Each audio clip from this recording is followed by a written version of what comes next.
Many generations ago, the Dove Brook was already a river flowing with countless legends. Legend has it that the master painter Graphia once drew water from the Dove Brook to wash her paintbrushes. Many later artists followed suit, hence its other name, the Painter's Stream. Looking at Dove Brook's scenery,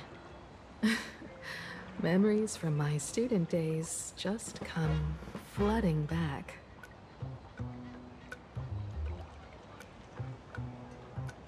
They're not exactly interesting memories. Back then, Dove Brook District was teeming with gangs. There were hooligans running around everywhere, and some really loved messing with the students. I was taller than my peers, and happened to be training in martial arts. To stand up for my juniors, I would occasionally get into scraps with the thugs on the streets. The people who fell into the Dove Brook River would cover the surface like bean sprouts in noodle soup. It all feels like it was just yesterday.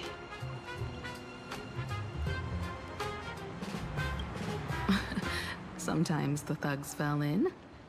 Other times, I took the plunge myself. Back then, I was a bundle of restless energy.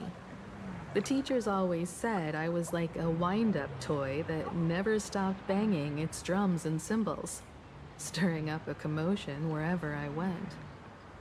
In the blink of an eye, 15 years have passed.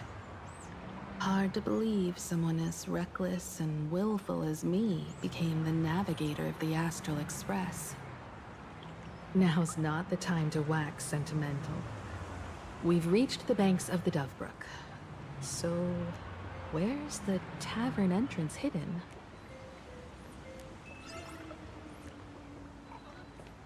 Lots of eyes on the street.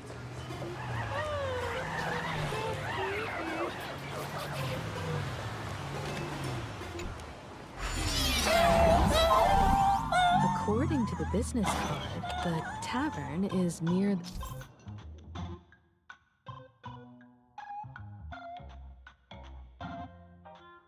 the Sinwish Syndicate headquarters. Let's check the other side of the river.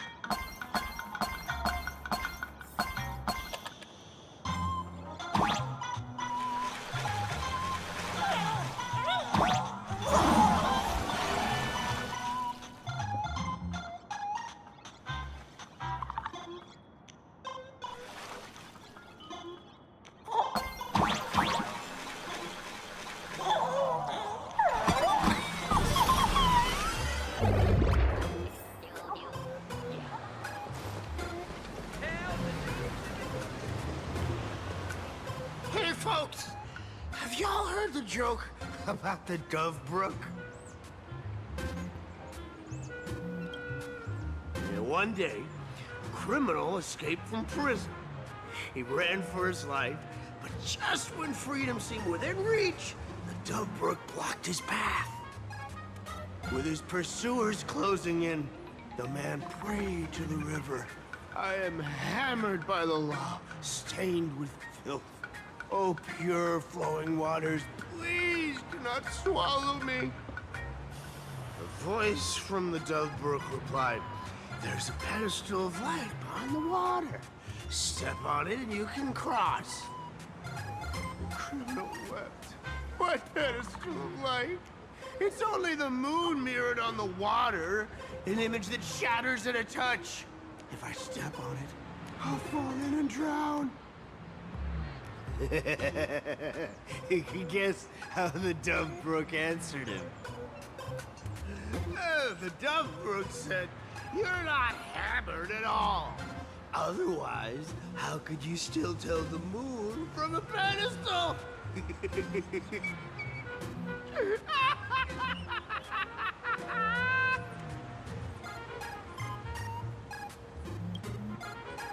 It's fine.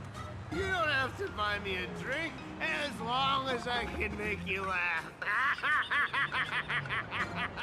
That joke sounds like a hint. Could he be a fool from the tavern? Maybe if we find the fragile moon he mentioned, we'll find the way into the tavern. The moon's reflection. So fragile it shatters at a touch. The moon's reflection. So fragile it shatters at a touch.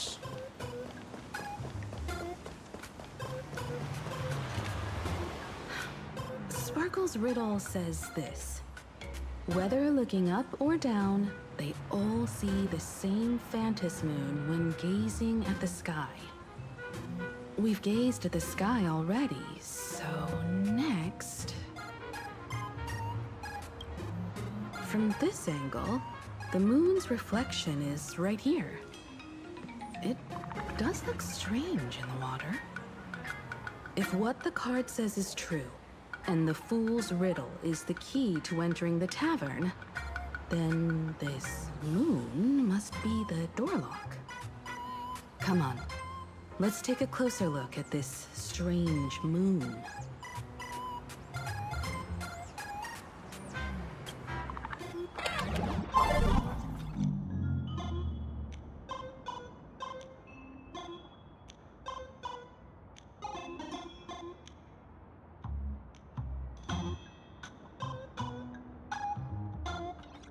Keep going. Chase that moon's reflection.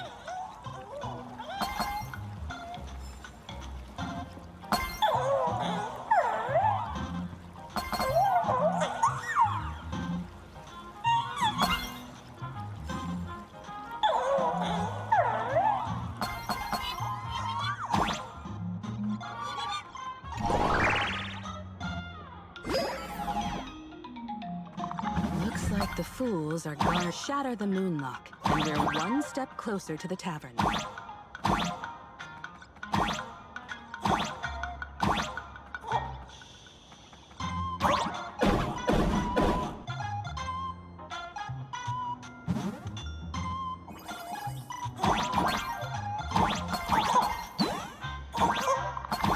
Let's try again. Something's back there. Is that a key? The moon is about to break. Let's try again. The key has dissolved into the water. The water's surface is about to change. Look, the tavern's shadow has appeared.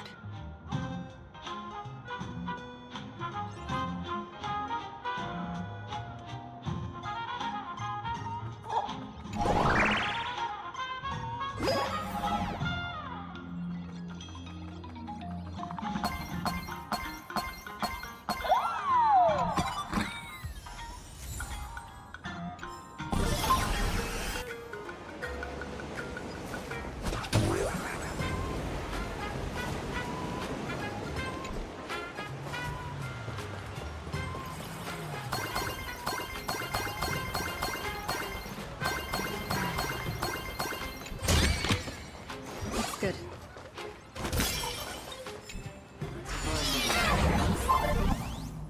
If we follow this path ahead, we should reach the tavern.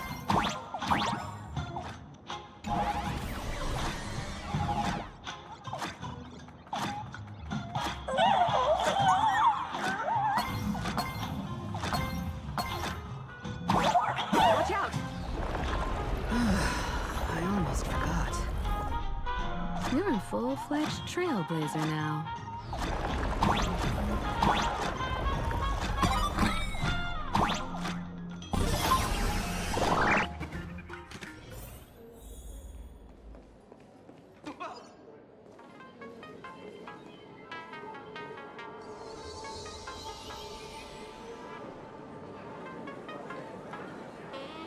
So this is the World's End Tavern. No. Allow me to correct you. If you think this is all there is to the tavern, you're sorely mistaken. Like a single grape on a great bunch, this is just the part where the tavern connects to this world. Sorry, but this looks like a regular lounge. The so-called plain Arcadia isn't really an Arcadia either, but who's complaining? Life goes on, doesn't it? If you're looking for something that's true to its name, take a ride on the Astral Express. Funny thing is, it's literally a train. You know, can't find a single trace of astronautical engineering on it. Wait, you two are navigator of the Astral Express and the raccoon on board, right? I've seen you in the news.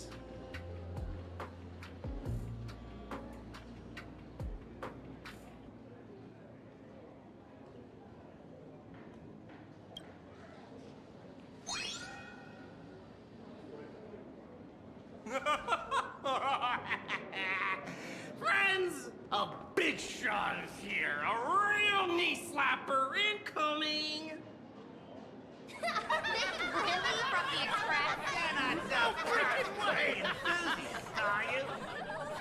Express folks come to the tavern too? Do they even have a sense of humor? Can I get your autograph? Sorry, sole of my foot. I'll never wash it again.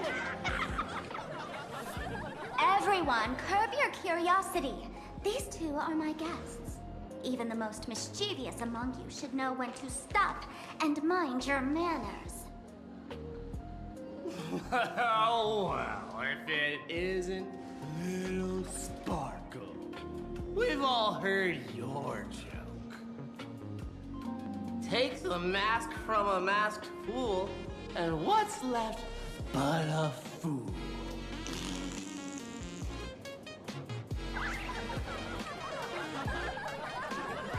Oh my! Wouldn't a masked fool be better off without the fool? An empty mask sounds even better, no?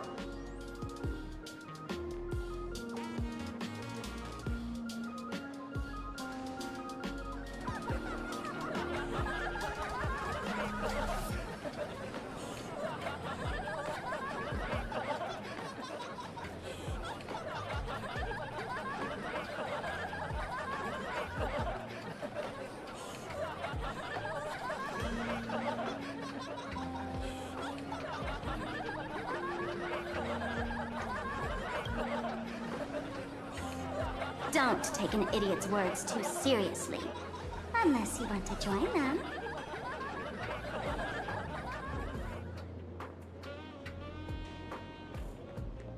Alright.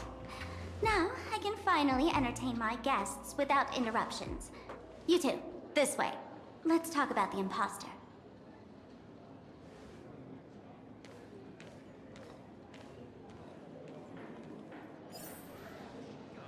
Please laugh to your heart's content.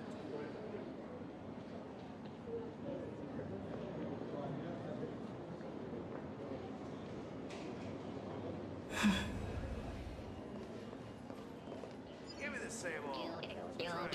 The man's wary gaze sizes up the young person before him for a moment. He offers a slight nod in greeting. Your curious gaze circles him. Is that thing by his side a talking monkey? What's that? Kid, I believe you're confusing me with some other primates you've met. Sorry, my mistake.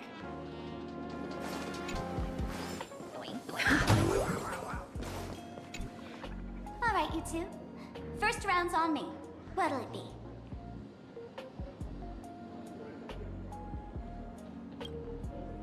We're not here to drink. Time's ticking. Did you find anything on Sparksy? Don't pull a long face. You'll sour the vintage in the cask. While you were gone, diligent little Sparkle was gathering intel non-stop and didn't waste a single minute. Sparksy. She did come here disguised as me. I called Giovanni. You might not remember him. He's the poor sap who drew the short straw to manage the storage area recently. Old Gio told me that a week ago, I came here and took a few things. Among them was a vial of mimetic virus. A mimetic virus. No wonder she could take over Graphia Academy and distort March and Weld's cognition, making them believe they're a student and teacher.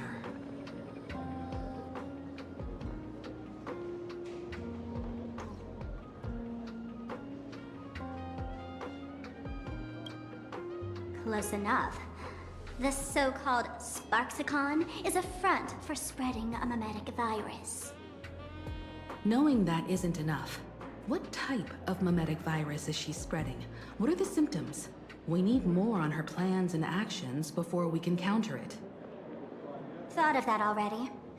So I visited a few friends and learned where the imposter's been haunting. To dig up details, we'll have to get hands-on. Lead the way, then. Let's move. Stay close.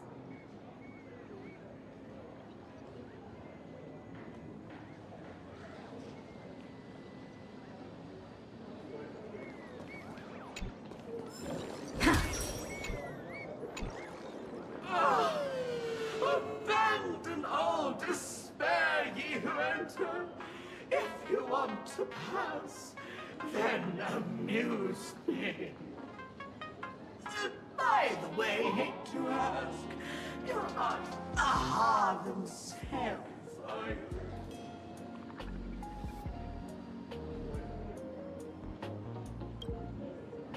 No, you're not Aha. You got that smooth talker air, but you're not. If you were Aha, a wave of your hand would cure my memory. You can't do that, can you? Isn't this the Tavern of the Elation? Don't you welcome the laughter, gracing you with their presence? You're wrong. It's not that they are unwelcome. See that? The fools put up a sign over there. Aha! And mourning actors, stay clear from the door. Stay clear! Ridiculous as it sounds, it's true. After 666 invitations to Aha went unanswered, the younger fools voted to expel the laughter from the Pact of Elation. Oh, I get it.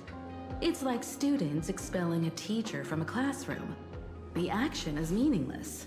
The message is loud and clear, though. All right, Mr. Doorway. I assure you that none of us three is Aha, and none is a mourning actor. Oh, it's Sparkle. Is it really Sparkle? It's not someone else pretending to be Sparkle? I can't tell, and I don't care. Listen up, gray-haired lass. If you want me to open, pay the toll with saying a joke. I've been waiting for the one joke that can cure my melancholy. Now, amuse me.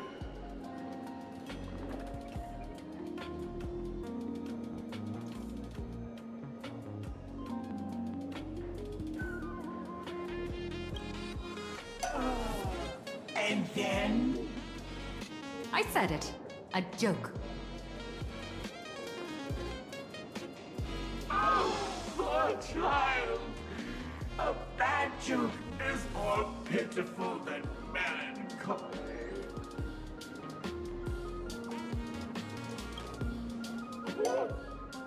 What? Didn't catch it? No joke, Mr. Doorway, or there's no way I'll tell a joke? Interpret it as you like. By Machiavelli above. I can't believe I've come to explaining jokes to a door.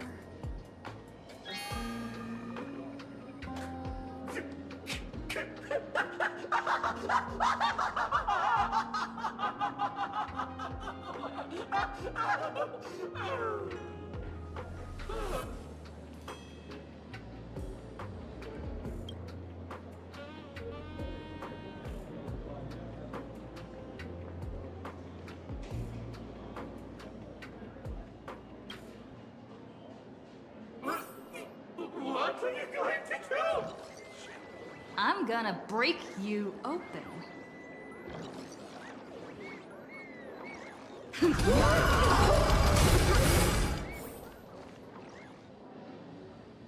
Didn't expect you to have the pull to get me into the tavern. As expected of a detective's assistant.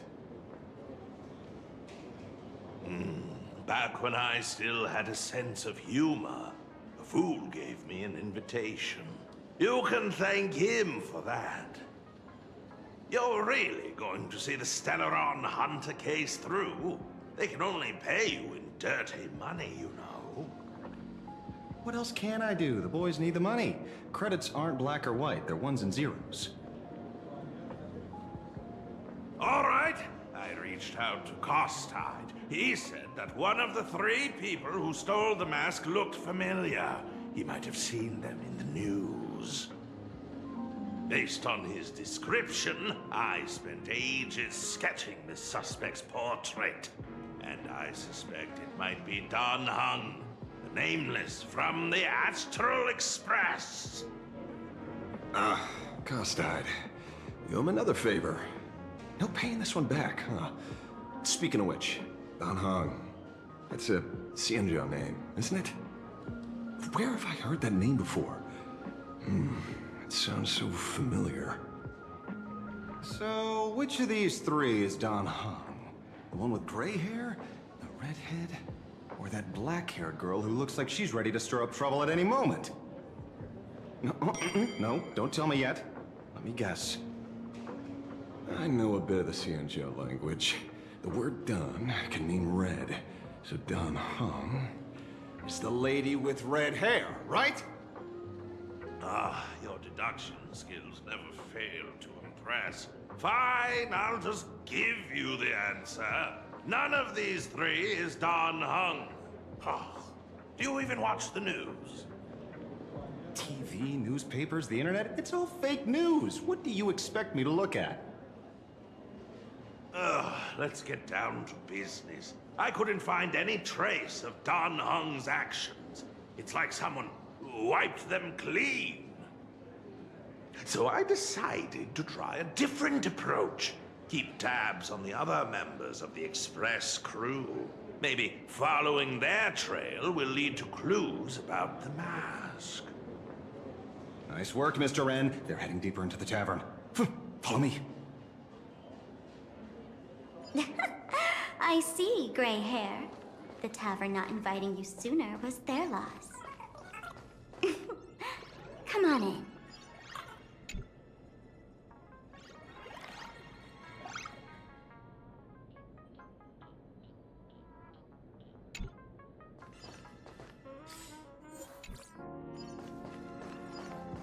Is the drink in these barrels really brewed from jokes?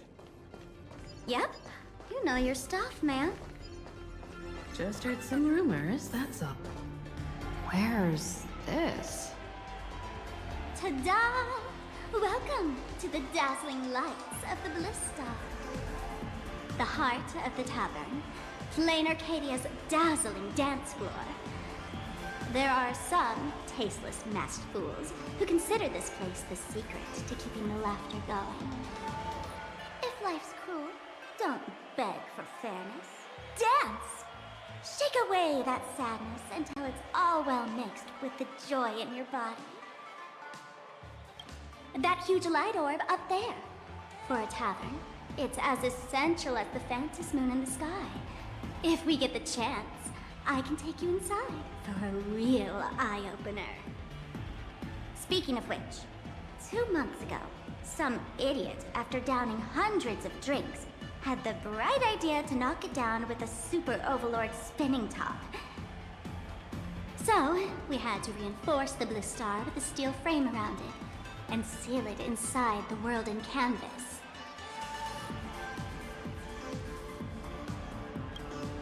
Aha! Take care! Weren't they banned from the tavern? And given the Laughter's personality, if they took care of it, they'd just egg someone on to blow the place sky high. This fool you're talking about. It wouldn't happen to be Sparksy, would it? If it were, I'd already be tied to that light orb as the scapegoat. Anyway, the next stop is the Golden Confessional. The eyewitness says Sparksy was there. The Golden Confessional? What kind of place is that? A place where you can let go of all your worries. Well, words won't do it justice. Let's go see it for yourself.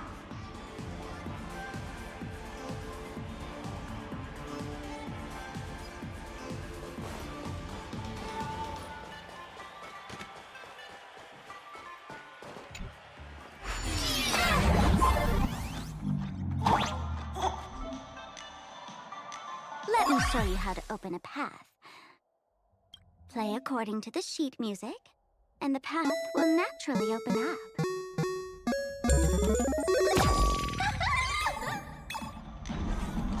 The steel frame actually opened.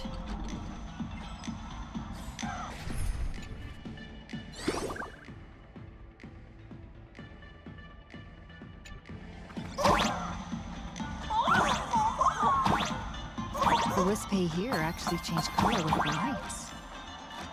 Just like one night at the tavern. Fun, right?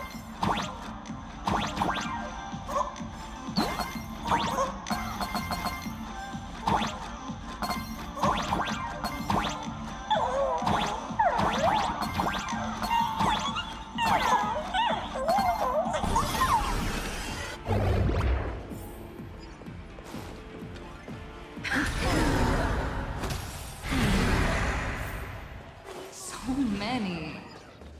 6? Why bring us here?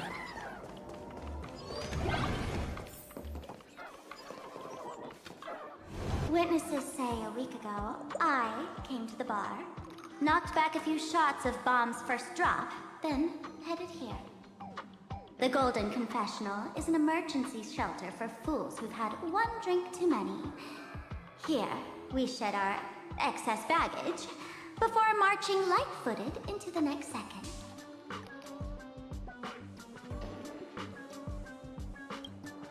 Of course! This is just a place where everyone comes to let off some steam. Well, if it isn't my old friend! Sparkle's sake, you be coming to the tavern. Old Sampo's heart is bursting with joy. And a teensy bit of sorrow. How did Sparkle beat me to inviting my #1 bestie to the tavern for a drink? Miss me, old friend? Hello, Miss Himiko. Long time no see. Mr. Sampo, hello. What business brings you here this time? No business. Just here to repay an old favor. Ms. Fool here sent me a message asking for H-E-L-P. Someone's been parading around the tavern impersonating her. Well, now, this is some juicy news. Miss Sparkle's usually the one impersonating others, but look how the tables have turned. The trickster's getting a taste of her own medicine. Shush, Sampo. I brought you here to repay a favor, not to gossip about me. Oh, I've suffered the embarrassment of losing my mask myself. Thanks to Miss Sparkle's mercy, I didn't end up stranded, so here I am today, ready to help you out. No questions asked. All right then, let's get to work. Get to work? What are we doing? Naturally, we'll fish around in these thrones where humans dump their worries and find the worries that Miss Sparksy left behind. You want us to unclog your toilet? Don't be too shocked, you two. Let me share a little secret about how we Masterfuls stay mentally healthy. Drink a mood lifter like Bomb's First Drop, and all the harmful memoria in your body, you know, the pain, the worries, gets purged in one go. That's how fools pull pranks and have a blast without a shred of guilt. So, all that memoria has settled under this bathroom. And you want to sift through it to find Sparksy's worries and catch her thoughts before she acts? If luck's on our side, maybe we'll even dig up the secret to beating her. Huh? What's wrong, ma'am? You don't look so high. I've got no objection to the task, but doing this barehanded, I refuse. Oh, don't worry. When has old Sempo ever come unprepared? Trust me, I won't let you get off that easy. Emotional impact drill. Sorry. Wrong gadget. Oh, this one. Hey, have you heard of a dowsing rod? Well, forget it. I'll spare you the theory. Oh, I tuned the drill bit to resonate with Sparkle's temperament. It'll drill out memoria fountains with similar emotions. But fair warning, use it carefully. It's been a week since Sparksy was here. Keep your guard up in case something else comes bursting out.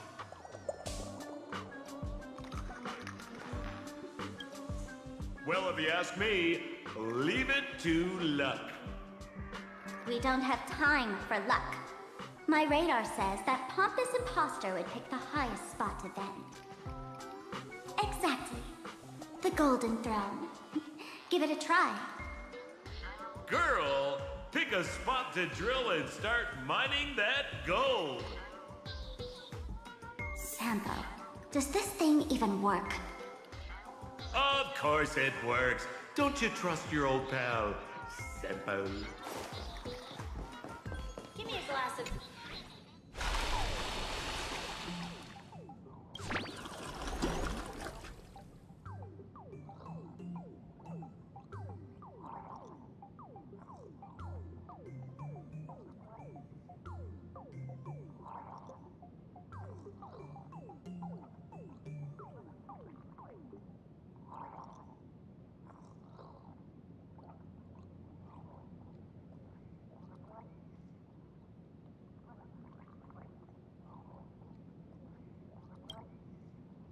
What? That doesn't seem like something she'd be worried about.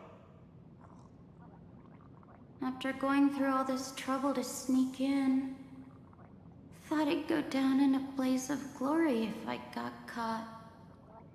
What the heck is going on with this place? Have the masked fools really fallen this far?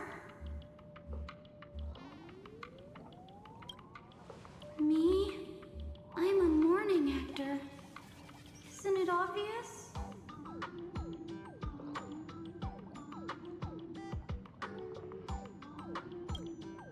Can't you tell? Let me tell you about my tragic mission. I failed. Yesterday. But these...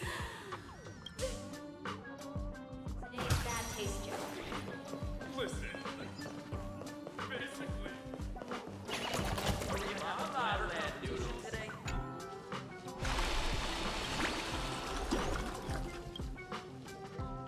Watch out, sis! Which irresponsible exorcist did this? The tavern sewer system is not a dump. Let the show begin! Immolated my dance! It all dies. So beautiful! Reach the end of the story in your own way.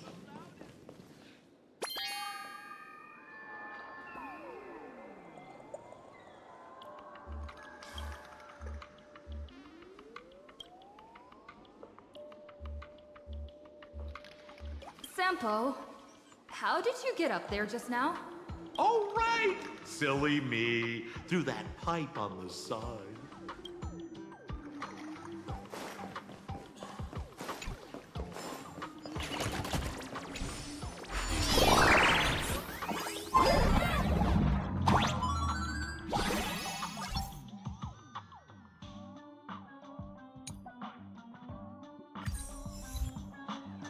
What's this?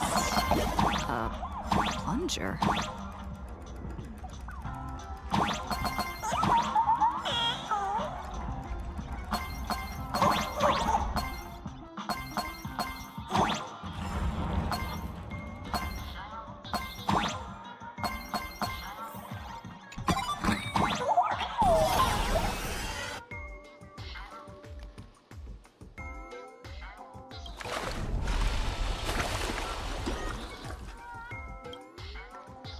See? What did I tell you? The imposter's worries have appeared.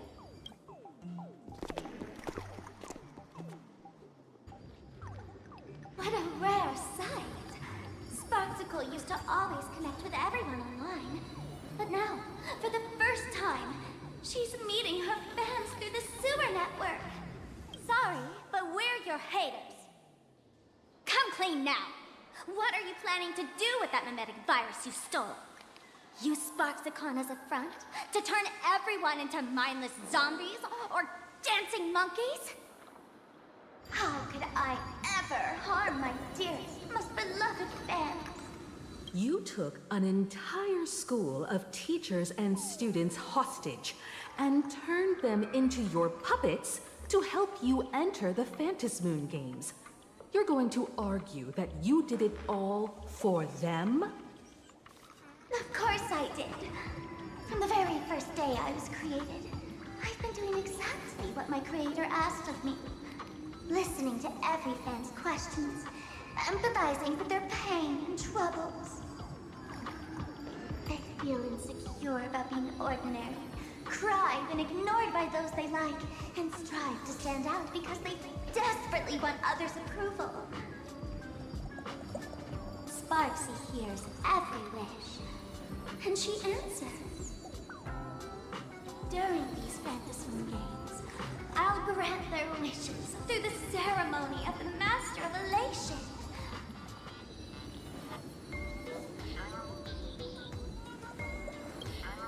No, I'll give each of them a choice. The choice to become me. Because deep down, every one of them longs to become Sparksy. To wear this dazzling mask, capture the internet's attention, and bask in praise. You must have heard that saying. In the future, everyone gets their 15 minutes of fame. Now, that moment has come. Sparksicon will turn every spectator into me! For reals? She plans to use a mimetic virus to turn everyone into herself? Oh, the answer was right there in the riddle all along. You know, I gotta say, that's very Sparkle. As expected of my imposter, you're absolutely bonkers! Sis, is now the time to be tooting your own horn, just thinking about being turned into a copy of you? I can't even force a smile.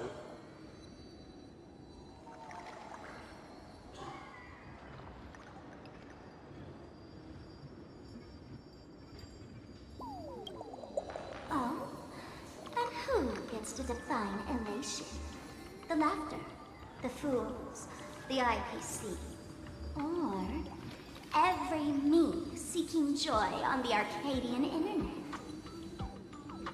Contrary to popular belief, the masters of the Phantasm games were never us, the supplicants, but the spectators watching us.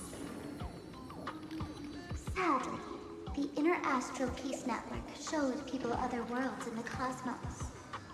Once horizons widen, expectations climb. Nothing they hear or see feels fresh, interesting, or thrilling enough. And everyone fears that they're outdated, uninteresting, or unexciting in others' eyes.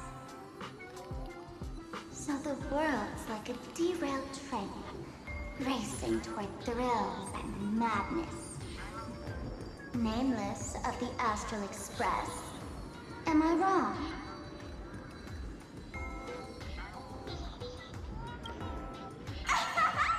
Bingo! You got it. I'm a part of her. Wherever there's a screen, wherever my audience is, my eyes and ears will be there too. I want to see how far you in this outdated model can go. The harder you struggle, the more spectacular it'll be when I live stream the Astral Express cruise derailment at Sparksicon! I'm looking forward to your resistance, Nameless. Oh, heads up, everyone! She's getting serious.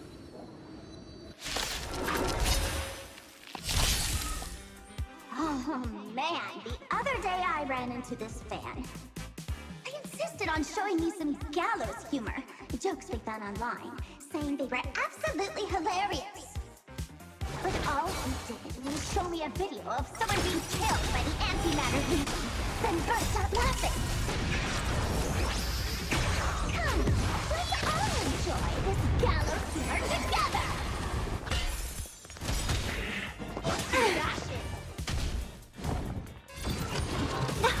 Set the scene ablaze! You want to betray me? It all does.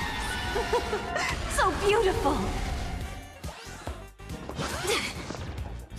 My friends? Indulge yourselves! Let the show begin!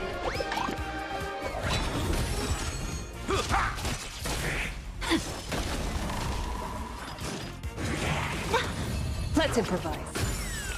Fight to live!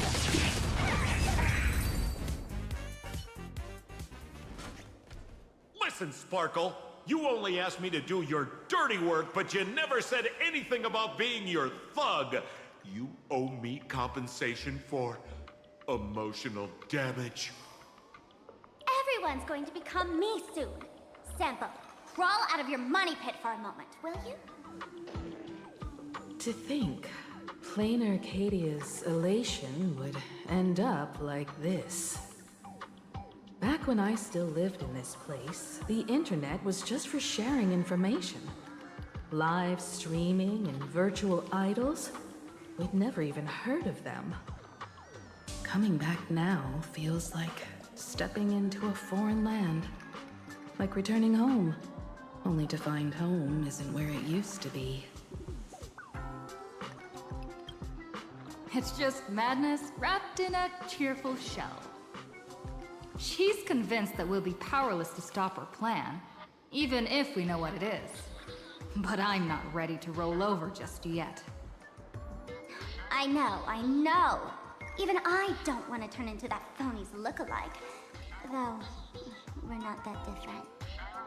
Since the fools stash dangerous things like mimetic viruses in the tavern, I assume they must have also prepared some countermeasures? Man, you give us fools too much credit. This is the tavern, not the well-ordered Herta space station. But I do know a place. With some luck, we might find a mimetic virus cleanup expert. All right. Now that you folks have a lead and no shortage of fighting spirit, old Sempo's calling it a day. The Astral Express always has a way of handling crises, doesn't it? With big shots here, a sidekick like me doesn't need to steal the spotlight. Oh, if you run into trouble, you can always ring old Sempo then. I'll even give you folks a special discount, sort of. Well then, farewell, everyone. So, where are we heading next? Let's check out Fatal Joke. Fatal joke? What kind of place is that? Maybe...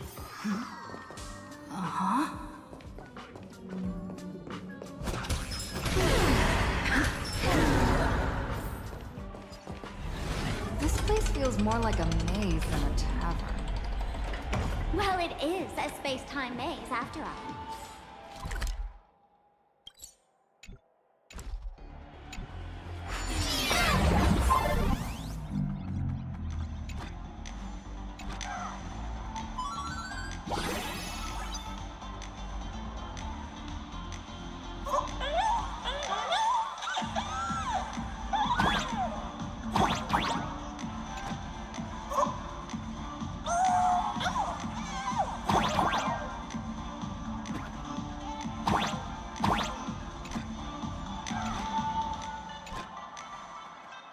Man, I really wish we had one of these light orbs on the Express.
Why is there a hospital hidden inside the tavern?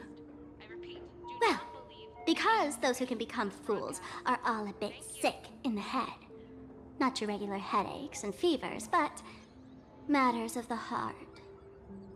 Every time someone goes bonkers and stirs up trouble in the tavern, like scattering nosewalker parasite ticks in every corner, or spiking the beer barrels with truth serum that makes people spew insults. For each time the whole place goes topsy-turvy, there's always some fool who, in the spirit of elation, volunteers to treat them. Yep, they get sent right here to Fatal Joke. Strange. Why isn't there even a fake doctor around today?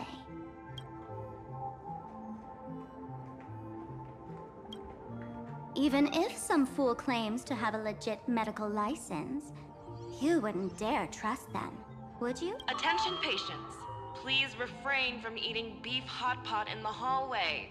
If you wish to dine, please invite the hospital director to join you. Thank you. Would Dr. Hartman from Plastic Surgery please report to the director's office immediately? This hospital doesn't even have a plastic surgery department. Who on earth are you? Dr. Zhongshan from Mental Health Care, please report to exam room 1. We're 1 player short for cards. Thank you. Is this a theater or a hospital? Alert. Patient detected ahead. Patient detected ahead. Please line up in an orderly fashion for registration and wait for the doctor to begin consultations. Patient number 01, Akavilli. Is there a Miss Akavilli? Miss Akavilli, diagnosed with Stellaron symptoms per the records. Are you present? Please proceed to exam room 1. They called you by name, Miss Akavilli. You might as well go take a look.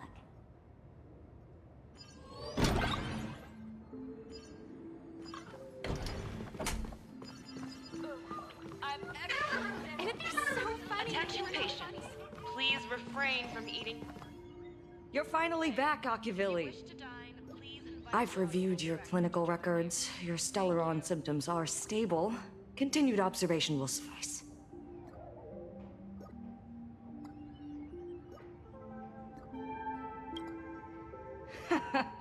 Talk about fate. Ever since our little escapade with the Unshackled on the Cienjo, I've been wondering when someone as interesting as you would grace our tavern. Next time you come to the bar, I'll treat you to a drink with topology olives and Barnsley fractal pepper. Good news for you. You don't need to rush into treatment just yet. Though, I can't say the same for Miss Sparkle over there. Patient number 02, Miss Sparkle, please come in. Hello there, Miss Sparkle. You're one of the few who didn't mistake me for that imposter, Doctor.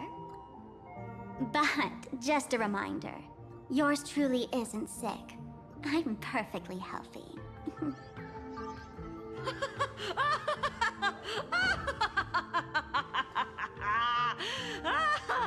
Oh, everyone who comes here says they're perfectly healthy. I've seen so many patients, and you're among the most severe. I could already make an initial diagnosis at first glance. Your ailment is loss of self.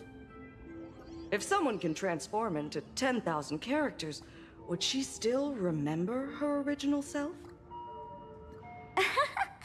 Good question.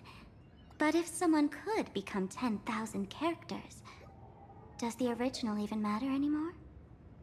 By the way, Doc, are you familiar with any treatment protocols for mimetic viruses? Mimetic viruses. I've heard about it. The city sent over a few cases. The patients had one thing in common. They were all heavy internet users.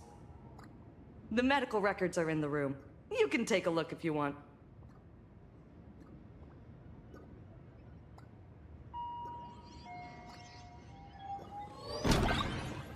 Is this your... Please report to the director's office immediately. This hospital doesn't even have a plastic surgery department.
No way. Are these...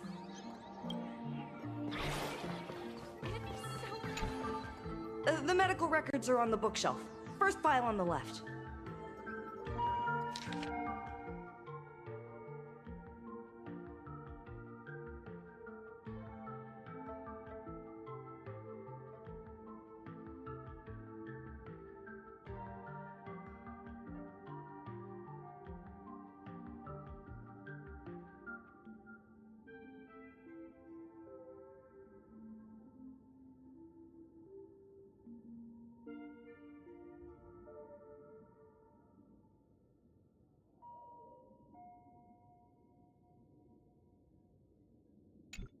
Are there already victims in the city? To eliminate the mimetic virus, helping patient 0 face reality is a crucial phase of the treatment.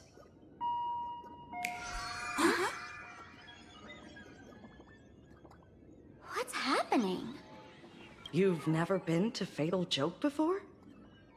That's not surprising. I don't spend much time at the tavern. And to reiterate, I'm perfectly healthy. I love patients who deny their illness. I'll personally shatter their self-confidence. Miss Sparkle, I'm going to write up a detailed diagnosis report for you. In the meantime, why don't you chat with your fellow patients who share your affliction? Gray hair, let's go. I don't want to waste any more time with this quack.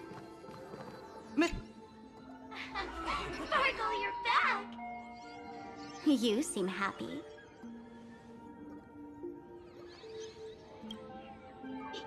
Yeah, I'm keeping my spirits high, just like she asked. Sparkle! You're the one who told me that a smiling mask will never have bad luck, aren't you? This world doesn't want to see too much sadness, cruelty, rage, or pain. You told me that I just need to smile, no matter what. I did everything you asked. But why did you abandon me? Right now, I just want to scream, to cry, to shout. I just want to devour you all. Just how many masks have you thrown away? Don't worry about it. Everyone sheds just as many versions of themselves in a lifetime.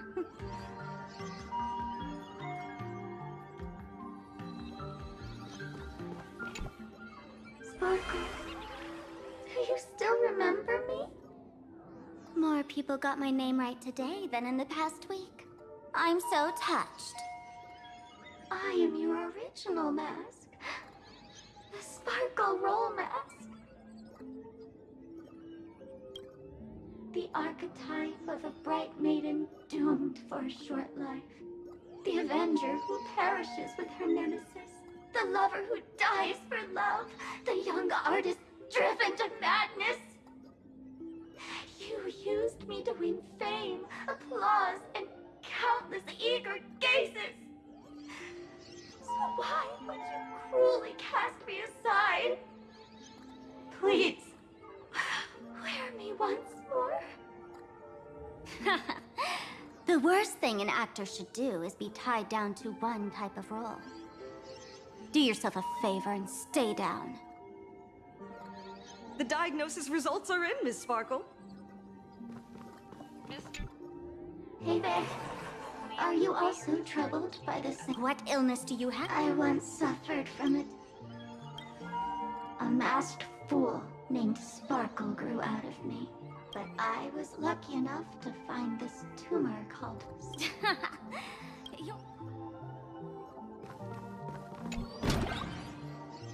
Miss Sparkle, I have your results.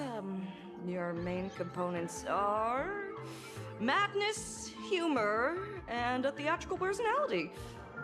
Unfortunately, the proportions are badly imbalanced. You're beyond saving. But the silver lining is your mask has fallen off. She's free at last. And that's where everyone's misfortune began. None of the masks I've cast off ever had such strong opinions or such a temper. She no longer needs to be corroded by your cancer of rationality. Now she can do anything that you wanted to do but didn't dare to do. Ha! As if there's anything Miss Sparkle wouldn't dare to do. For example, you don't dare wear any one mask for too long. Like a butterfly shedding old skin, you keep discarding every mask just so you won't be defined or bound by them. You're afraid to stop, to be stuck in some stereotype. You're afraid that one day you won't be elating enough. That's why you drew Miss Sparksy and became her online. As a dazzling mask, everyone confides in her. Everyone wants to be her. Everyone feeds her their clever ideas. You thought this would inject new life into your elation. But sadly, once the mask is on you, you become its accessory. People care only about the image the mask paints. No one cares about the you beneath. And that is why she came to life. Human recognition and desire will flow through the internet, providing nourishment for her to bloom. She'll become a bewitching flower, conforming to everyone's wishes, letting them wear her, become her, and blossom across all of plain Arcadia. What a beautiful sight. Stop? You mean treat? Yes? Cremate Sparkle. That's the best treatment I can prescribe. And here I thought you had something clever. After all, there's only one radical cure for all suffering. Make oneself disappear, right? Miss Sparkle, don't think I'm joking around with you. I only misbehave outside the tavern. But here, I am a doctor, without quotation marks. My treatment is real and effective. Generally, when a fool vanishes, their mask loses its power and becomes a dead thing. You're two sides of the same coin, after all. But as for Sparksy, I can't say for sure.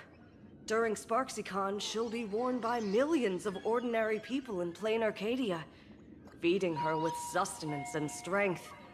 Your window of opportunity is therefore fleeting. Go on, lie down on that bed and say goodbye to your friends. Press that button and the nurse will come wheel you away. There's a door in the tavern that absolutely positively leads to a still-burning star in Siduni Rama. The nurse will send you there, and that'll be the end of it. And if I say no? Then I'll have to be impolite.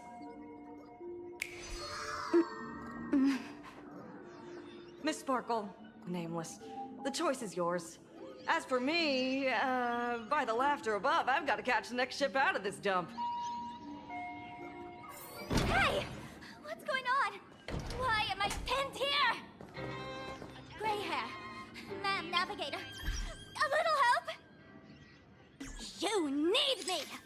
I can help you defeat Sparksy!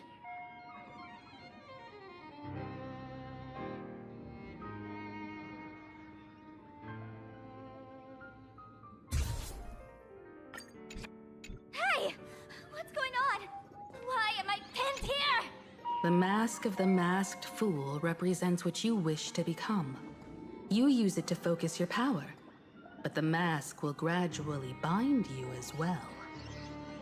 That's why you've been avoiding Sparksy all this time. She didn't just steal a vial of mimetic virus. She stole your strength. No wonder the fool at the bar joked, when a masked fool loses their mask, what remains is just a fool. Yes. Every fool has at least one such mask. Not mere decoration, but a part of our destiny crafted by our own hands. It might be a morning actor mask you took a liking to and stole from them. It might be a head accessory you personally sketched in a moment of inspiration. Or it might be something that one day fell from the sky and latched onto your face. To become a fool, one must experience at least one such instance of destiny. The moment of masking one's face. Through the mask's eye holes, we gain a different perspective. Finally seeing how the universe is simply churning with endless jokes, and the absurd nature of our existence as living beings. The mask is who we want to be. And now, this imposter is more me than I am. Do it! Press the button. Call the nurse and cremate Miss Sparkle. At least then, the imposter will lose her power for a little while. You should be able to take her down easily, right?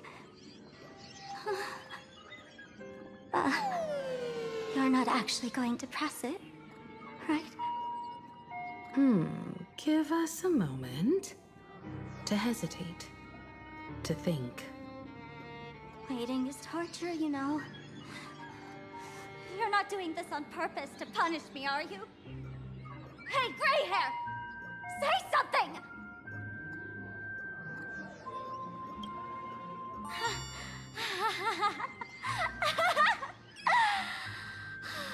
I knew it. Gray hair. You're still that same warm-hearted gray hair I know. Psst. Let me tell you something. While no one was looking, I already popped the battery out of the button. This was a test, and you passed. Since the fool made her choice, she must have a plan to reclaim the mask, right? If you dare say no, I'll press this button and let the orbital cannon cremate you for real. Your sticky little fingers aren't fast enough to steal this battery, are they? There's a way. There's always a way. Miss Sparkle will definitely take responsibility and work together with everyone to stop Sparksicon. What's with this applause? Have we been watched the whole time? Bravo! Please proceed to consultation room 7 immediately. We're one player short for a card game. Thank you.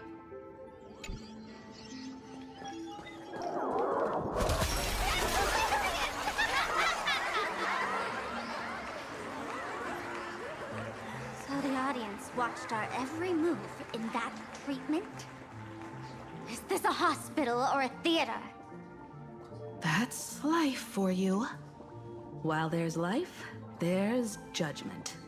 In every unseen corner, countless judging eyes are watching, diagnosing, and writing their own prescriptions. I must admit, Fatal Joke is a fascinating place. Real shame I didn't come check it out earlier. Ignore the spectators. They're just here for laughs. They won't help and couldn't if they tried. You said you had a way to stop Sparksy. Let's hear it. What's the plan? I've got a few anti-sparkle weapons in my collection.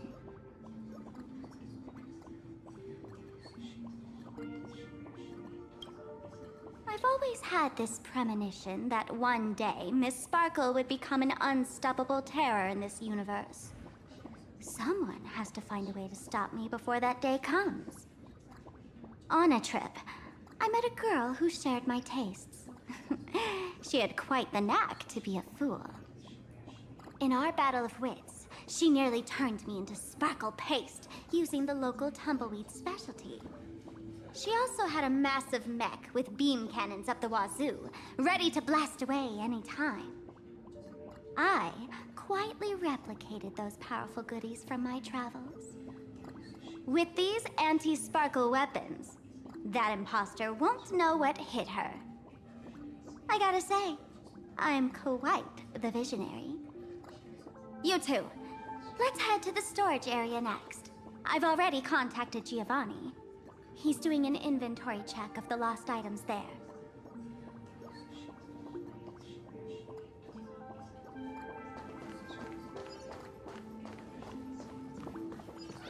This is the stage where no one can predict the jokes. When will I be able to see this and not laugh?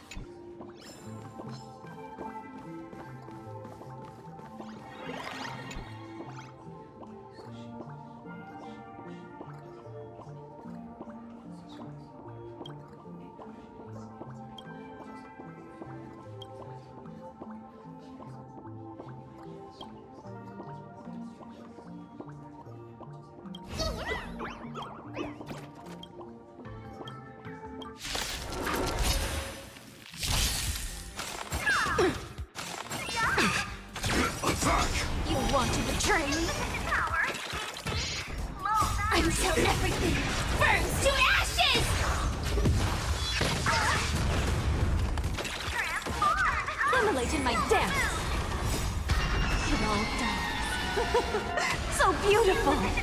Let the show begin!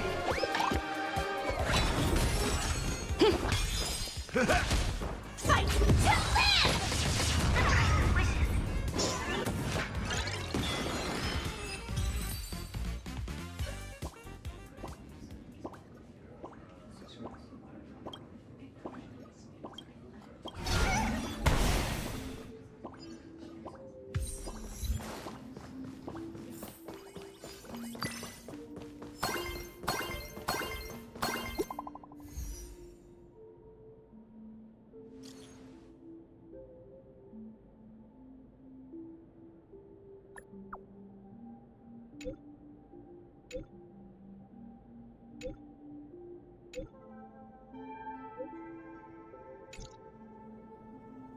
Intel from the school?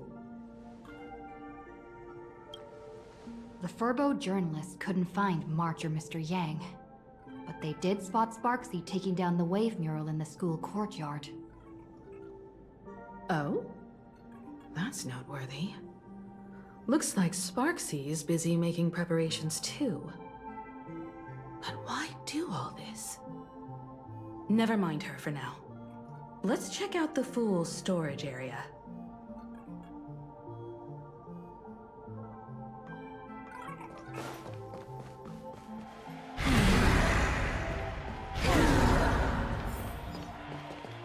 This tavern is huge. It's all right. I just wish there were more fun spots around here.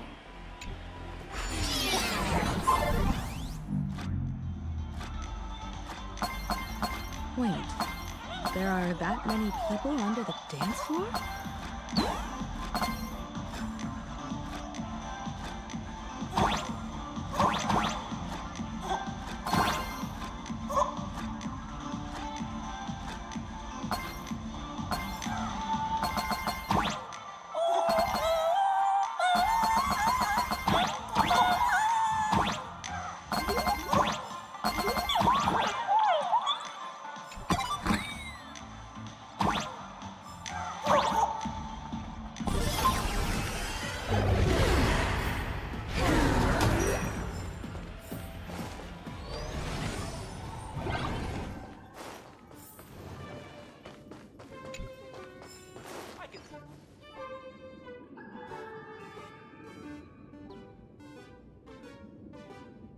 Hey, Gio! What are you doing up there? Working my tail off for you, tallying the losses. Wait, who'd you bring with you? Oh, it's Miss Trailblazer. I knew you'd step into the tavern and become one of us someday. Those with the makings of masked fools are naturally drawn to one another. You sure know quite a few fools. Ah, and the lovely lady behind you. You must be Miss Himiko, navigator of the Express. A pleasure to meet you. Mr. Giovanni, just call me Himeko. Normally only fools may enter, but since Sparkle brought you, and you are practically an old friend, I can make an exception as the caretaker. Let me show you around. Gio, cut the spiel. Sampo says you recite that intro so often he's grown calluses on his ears. Want the fool's treasures, souvenirs, and prank gear? Come to the Grand Treasury Storage. They've stashed everything here. You stole my line again.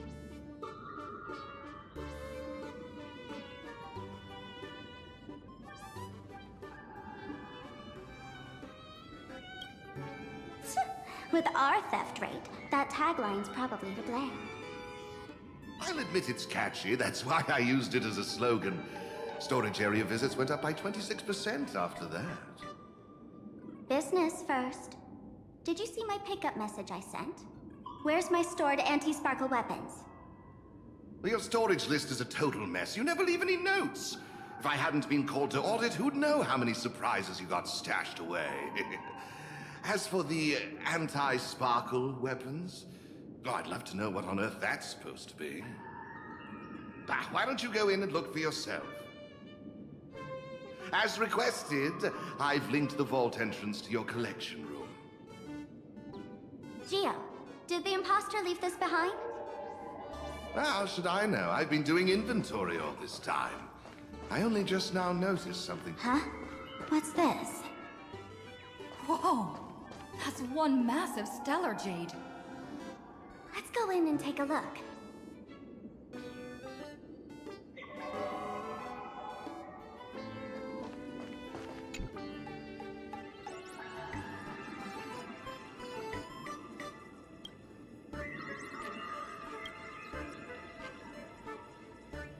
Kid, wake up! This rock is dangerous. Dangerous? I'll smash it with one swing! You got it! Smash every last one and bring them all back!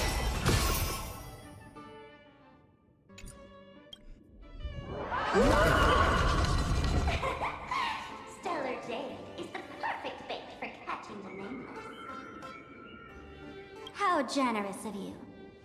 First time I've seen a thief steal something and leave something even more valuable in the vault.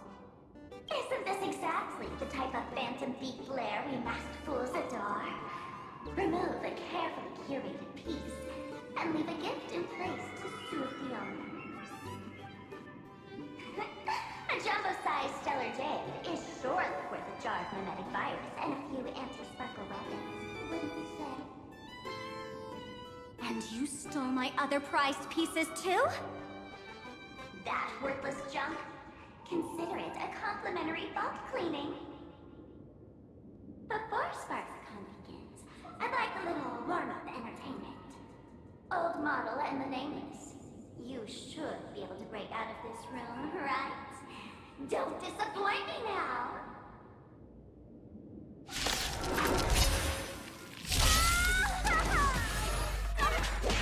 Game over!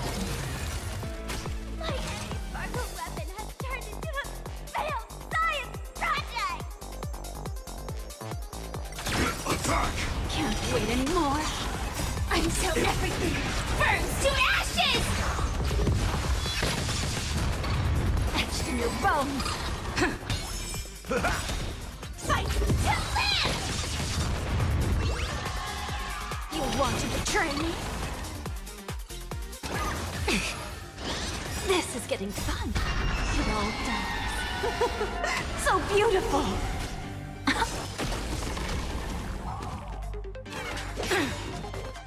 Let the show begin! My friends? Indulge yourselves! Set the seas ablaze! Gio, the security here is an absolute mess. You're in no position to talk. Even the drinksmith here is a temp. Count yourself lucky I'm kind enough to help tally your storage. She didn't just steal my power and my collection. She completely destroyed Miss Sparkle's reputation. This is the worst day ever. A correction. Miss Sparkle's worst day so far. Want to make fun of me? Go ahead. Don't get me wrong. I also don't think gear tumbleweeds and giant mechs would work on someone spreading mimetic viruses. I thought of a way just now that might suppress the mimetic contagion at Graphia Academy. You can fight fire with fire, but a mimetic virus can be scoured away with water. What do you mean? Our informant at the school reports Sparksy is removing the central mural there. The imaginated mural, World Breaker Waves, is said to be a work left behind by Graphia herself.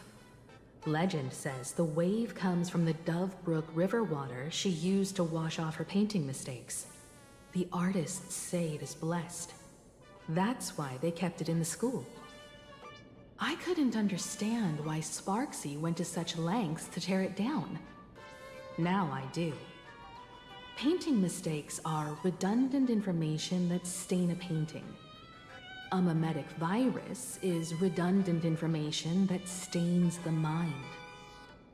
If someone knew how to harness this Dovebrook wave to wash over the school, they could cleanse the infection she spread. That's why Sparksy wanted to hide the mural.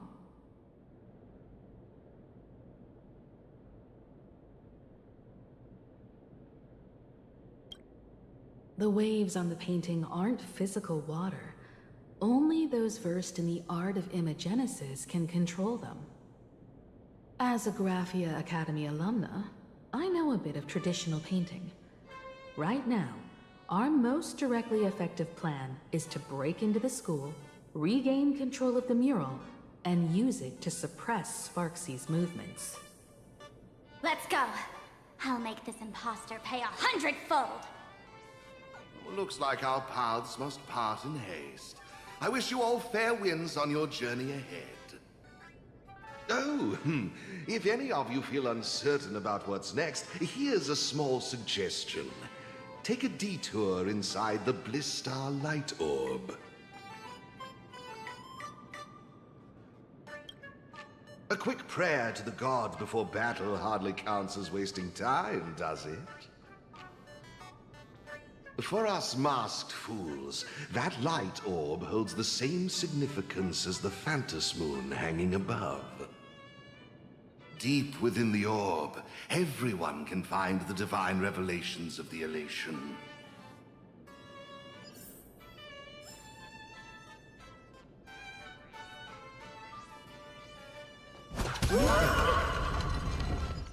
This doesn't look like where we came in.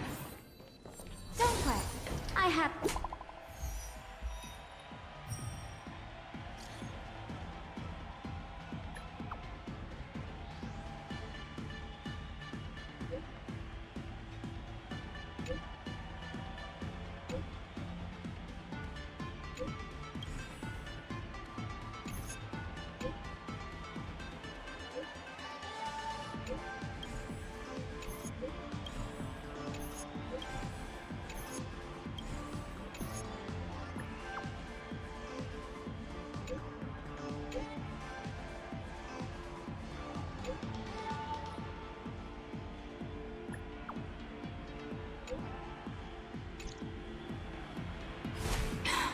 Darn it.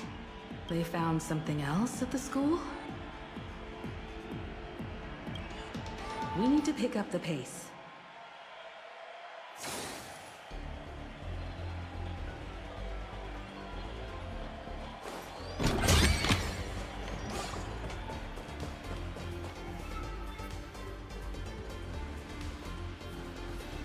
Giovanni said we could find the divine revelations of the elation inside the light orb. Don't tell me this orb is another tavern room. Bingo, your intuition's spot on.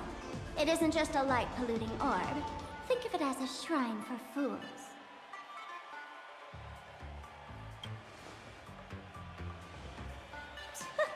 Worship sounds a bit too serious, no?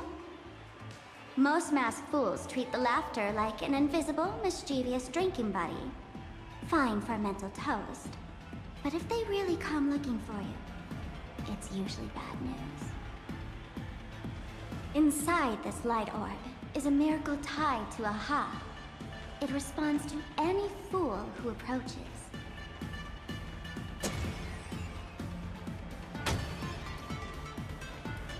Let me show you something mind-blowing. Here we go. Open sesame!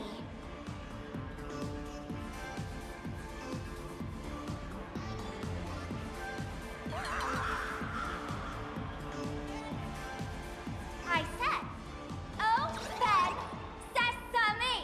Open sesame! Sesame? Open?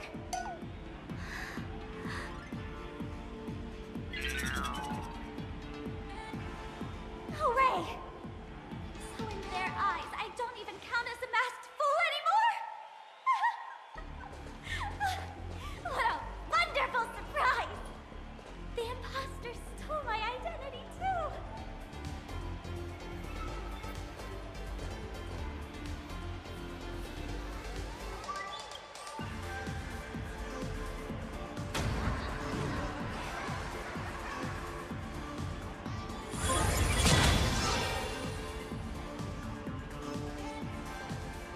Good news is, at least one of us is still a masked fool. Hey! That's way too harsh.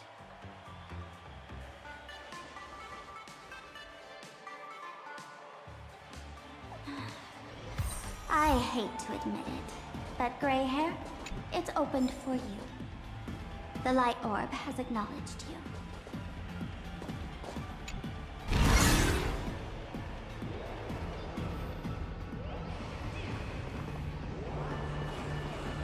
So, this is the miracle you meant? Yes. Among the masked fools, a myth is told. When the Master of Elation climbed the highest boughs of the Tree of Existence, they glimpsed the cold, abhorrent void. The stars turned like machinery, and all meaning yielded to nihility. They gazed further, until they witnessed a newborn fall and cry as if wronged beyond measure. Then they burst out laughing. That crystalline laughter tore through the cold, dead universe, echoing through the realms to this day. Many think the laughter that tore apart the cosmos is just a metaphor. But sadly, it's real. The tavern folks call this thing the echo of primordial laughter. It tore open a spatial rift. They say other tavern branches have this too, in multiple locations. No one knows how many there are, or what their existence means. When we shout into it, there's no echo. Toss in trash, and it merrily swallows it. No one knows if this thing will keep widening and swallow the tavern whole. Either way, it just sits there, right over there, motionless, grinning at us forever.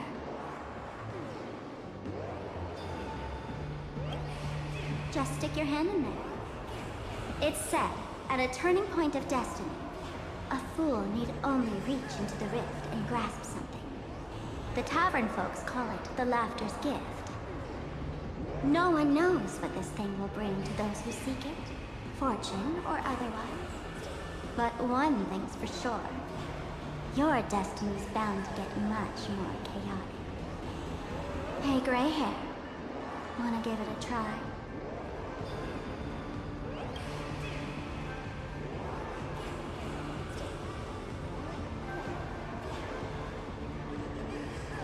Billy, have mercy. In Billy's name. Please don't hurt me. My hand doesn't taste good.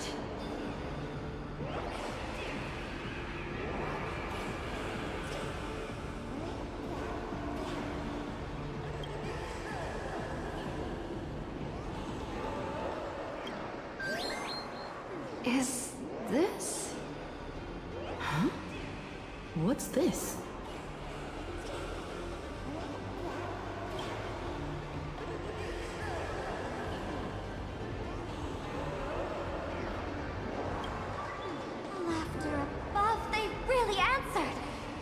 What's their deal giving you another mimetic virus?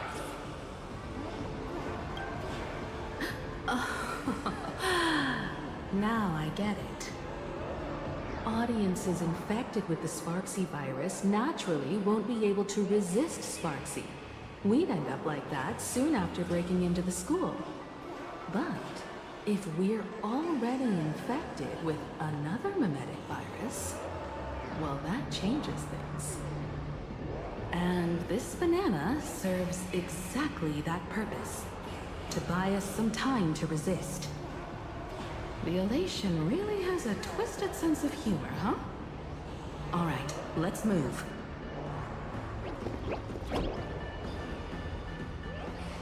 Who are you two? Haven't you heard the rule? Only one fool's allowed in here at a time. Who am I? Well, just a passing detective and his assistant. Have I been asleep too long? Or has humanity sunk so low they don't even care if they turn into monkeys? Meanwhile, the ignorant criminals believed they had discovered a treasure that could change their destiny. completely unaware that what they held in their hands could shatter the sanity of the entire world! Hey, Mr. N, cut the narration when it's time to fight. Well, I gotta do something, right? Like this? Whatever floats your boat. Now, listen up, you three.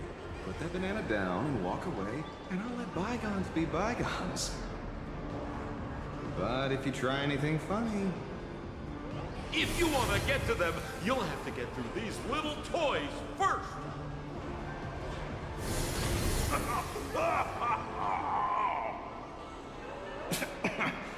these folks really the Nameless? In all my years, I've never seen the Nameless dealing with mimetic viruses. The real deal. Just some Nameless passing through. Mr. N, I've got to go after them. You won't be able to keep up with me. Just head home and wait for the news. I swear, I won't let the tragedy that happened to you repeat itself in this world.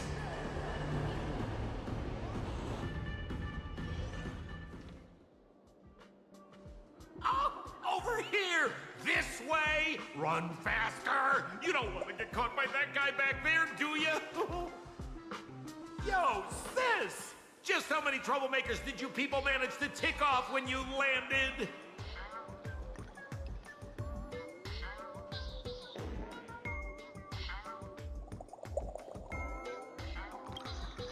Good old Sempo came through with top-notch service, saving your lives in the nick of time. Thank you, Mr. Sampo. Now that we're all set, it's time to head to Graphia Academy for the rescue mission. Mr. Sampo, do you know which door in the tavern can get us back to the city the quickest? You don't even need to ask.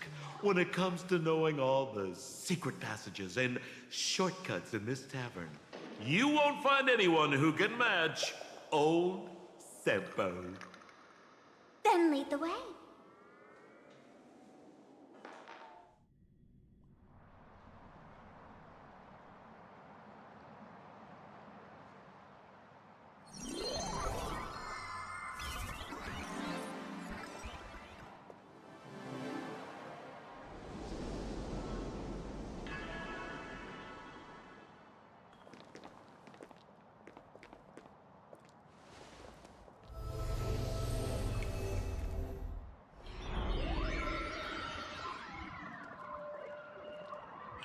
Your thoughts tell me that you still have doubts about me. Did you ask to meet here so I could clear up some of your doubts? Greetings, Lady Yao Guang. Being able to hear others' thoughts anytime. This tuning ability sure comes in handy. Compared to the seer strategist's ability to come and go as she pleases, this is nothing but a parlor trick. I've heard that Xianzhou folks are big on etiquette, yet here I am, and you're still playing hide and seek, General. Isn't that a bit discourteous? Sorry. I have this old problem of suddenly disappearing. It's really something beyond my control. As for the reason, I'm afraid I can't disclose it. Please forgive my rudeness. Or, if you're truly that curious, why not use your tuning and find out? You know I won't do that. Besides, I couldn't even if I wanted to right now. Couldn't?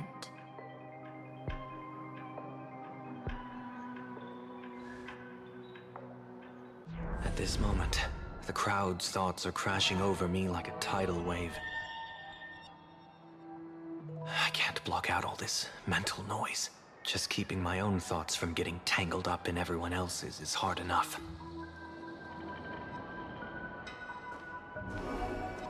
I see. So that's why. When you were speaking with Miss Himiko earlier, I accidentally intruded on your private conversation. My tuning is spiraling out of control. This mask is distorting my abilities. I see it differently. The loss of control is temporary. That mask is amplifying your power. How is this possible? This tuning power is bestowed by the Harmony. How could the Elation meddle with their authority? Perhaps the Elation simply poured more fuel into this divine authority? In my humble opinion, this mask binds the supplicant to all beings of plain Arcadia, drawing strength from those who share the same path here for your use. That's why you're hearing others' thoughts surge toward you like a tide. Your tuning is steadily expanding, and you've become the center of this melody.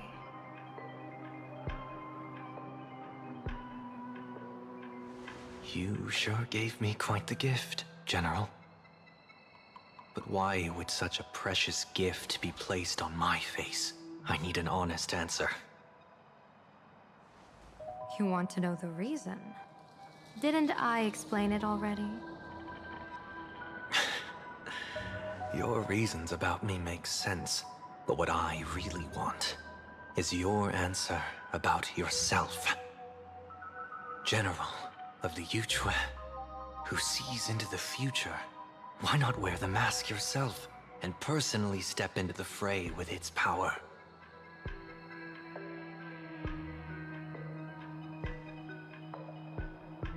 Words can deceive, but only tuning lays the truth bare. Mr. Sunday, why not use your enhanced tuning to feel the weight of that answer for yourself? Well then, pardon my intrusion, Lady Yao Guang.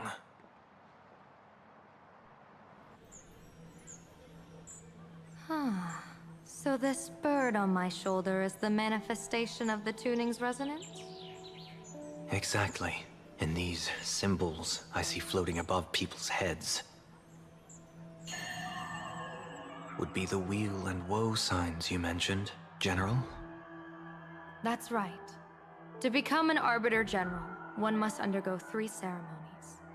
The Rainbow Ordainment, the Rainbow's Gaze, and the Bestowal of Spiritus. Only then can one truly take up the mantle and live up to the title. When I was appointed as the Yuchue's general, I was bestowed with the Rainbow Spiritus called Kalachakra Sky Plume, which represents the vision of the hunt among the 7 aspects of the rainbow. A symbol of foresight, verdict, and self-discipline. Thanks to that, I gained the Eye of Ishvara, which allows me to read the flow of destiny. Since the day I arrived on this world, every person I've seen bore a crimson woe sign above their head, without exception. Within days at most, a catastrophic disaster will befall this place. So, that red glow rising from the edge of the city is... The blazing light, formed by the convergence of all those woe signs in plain Arcadia. In that case, General, it's all the more reason for you to wear the mask. Once your sight into the future is strengthened, you won't need to fear the deathly omen in your readings. Mr. Sunday, have you heard the Diviner's iron law? Never divine the same matter twice. In Penacony, diviners also warn clients beforehand. You can't ask for another spread just because you dislike the result. There's a reason for that, isn't there? Divining the future is, in essence, a form of observation and calculation.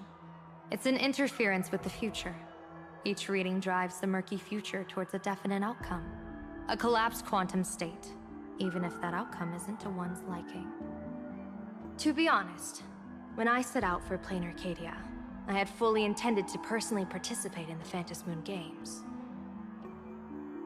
But the moment I laid hands on the mask, I understood the consequences of wearing it.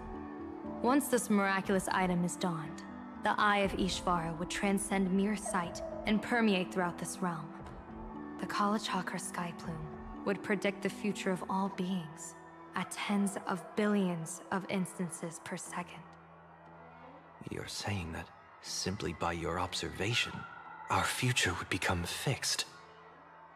Indeed, just like how the Wisdom Walker expounded the way of destiny, anchoring the fated moments.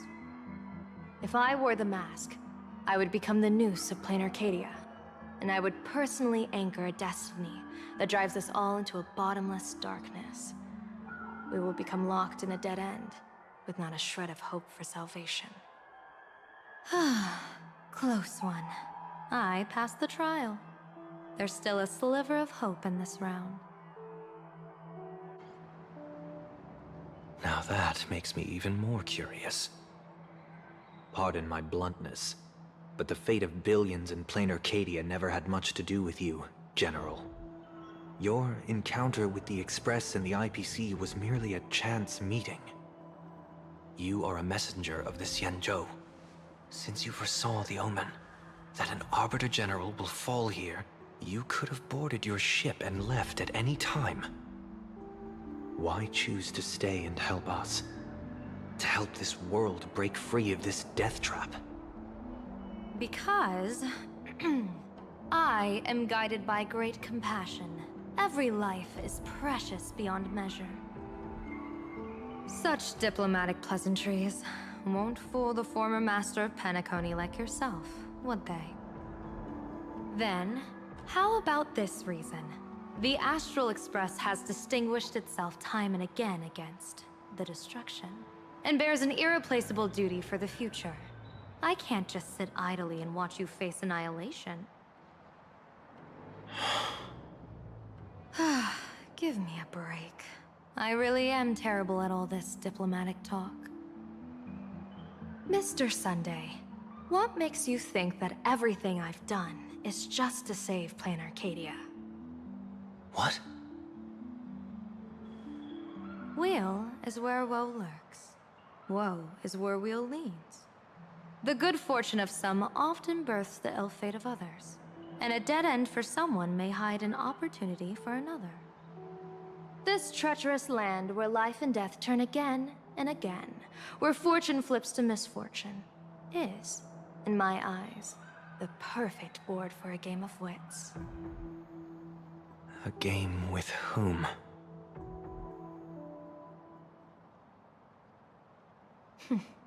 With the gods. Mr. Sunday, have you heard of the Battle of the Fong Hu 30 years ago? I've heard rumors of that war, but not the details. General, are you suggesting Plain Arcadia is now facing dangers just as perilous as the Xianzhou Fang Hu was back then? You got that right. 30 years ago, the Abundance Axis broke our lines and invaded the Fang Hu homeland. The abominations awakened a living demonic star, intending to sink the Xianzhou Fang Hu. With no other options, the Alliance staked everything on my Junior Soar's plan. To operate the astronomical observation device, the Cloud Pier telescope, to signal the rainbow for aid, using their Lux arrow to strike down the demon star. Whoever operated the Cloud Pier telescope would not return. It was to be a one-way trip. So, you're Junior Sora. You guessed wrong. The one who offered his life was my master, who taught me divination. It was Master Jingtian, then the Yuchui's Master Diviner, and the only high official authorized to operate that device. He accepted his fate and ventured to the Fang Hu. Going with him into certain death were Yueyu, the previous Yaoqing general who guarded the Cloud Pier telescope, and the Verdant Knights under her command. I was responsible for assessing the entire plan's feasibility and mending its gaps. I activated the Deca Light reflection barrier, calculating and casting lots again and again. I watched as the starlight representing countless possibilities, flickered within the reflections, faint, wavering, until the vast shadow of a pondering god swallowed them whole. And they vanished into the abyssal dark at the edges of the universe. And in that moment, I understood that I had cemented my master and countless soldiers into an inescapable doom. When the Lux arrow fell, they would perish along with the enemy and that demonic star. All reduced to ashes. You sacrificed so many comrades just to ensure the enemy's fall? To Penaconians, that must seem incredibly cruel, right? As someone born in an era of peace, I have no right to judge. Perhaps the founders of Penacony could understand the necessity. Cruel or not, it was my duty. And so I had to witness and remember their sacrifice. When I saw the Lux arrow descend, I realized the Xianzhou Alliance had actually directed an Eon's actions. This realization illuminated the mission of my remaining years. In this cold, merciless cosmos, when you're trapped in despair, an Eon's intervention is often the only hope. We are not ants, helpless beneath the celestial spheres as we simply watch the stars turn. Instead, their trails were forged by us, who offered up a portion of our insignificant destiny. Even beings as mighty as the Eons can be pulled by our will. Is this what you want to do in plain Arcadia? Indeed. I will seize those starlights of possibility I once buried with my own hands. Just like the Battle of the Fong Hu 30 years ago. An Arbiter General will fall, and an Eon will descend. I will forge the destined death into wagers and game pieces, and invite the god who delights in meddling with destiny to sit at my table. This time, I will invite them into my calculations, to draw a great wheel for the cosmos' future. Mr. Sunday, surely you can understand this mad idea of mine, having once reached the divine throne of order yourself.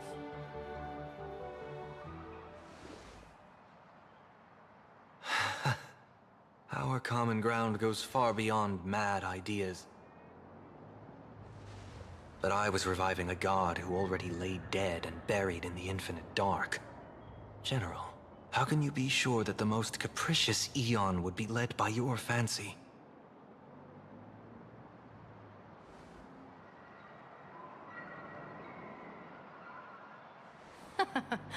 Have you heard this myth about the elation? They say Ahab once climbed to the highest bough of the Tree of Existence. Gazing out, they saw stars turning coldly like machines, and the meaning of everything yielded to nihility. Only the cry of a newborn made them burst into laughter. Mr. Sunday, answer me. Why did Aha laugh?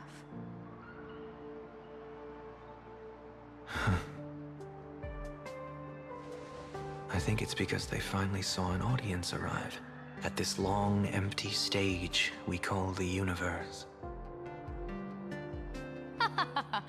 Oh, well said. You're way funnier than you look.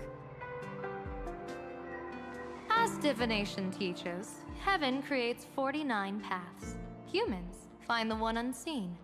We are the greatest variable this blind, mindless universe can produce. The universe and the gods set riddles for us, and we shall give them a surprise. An answer beyond the finality. Ah, looks like it's about time. Don't tell me you're disappearing without a goodbye again, General. No. This time, we will set our eyes on the same place and carve a sliver of possibility out of destiny with our own sight. Could you be talking about the school where Himiko and the others went? Yes. The crimson light there pierces the sky today, marking it as a locus of woe. The Arcadia's first calamity will erupt there. I should have asked you to give them a few secret strategies before they left. Forget it. The stuff in those pouches is all harmless banter anyway. We should let them off the hook.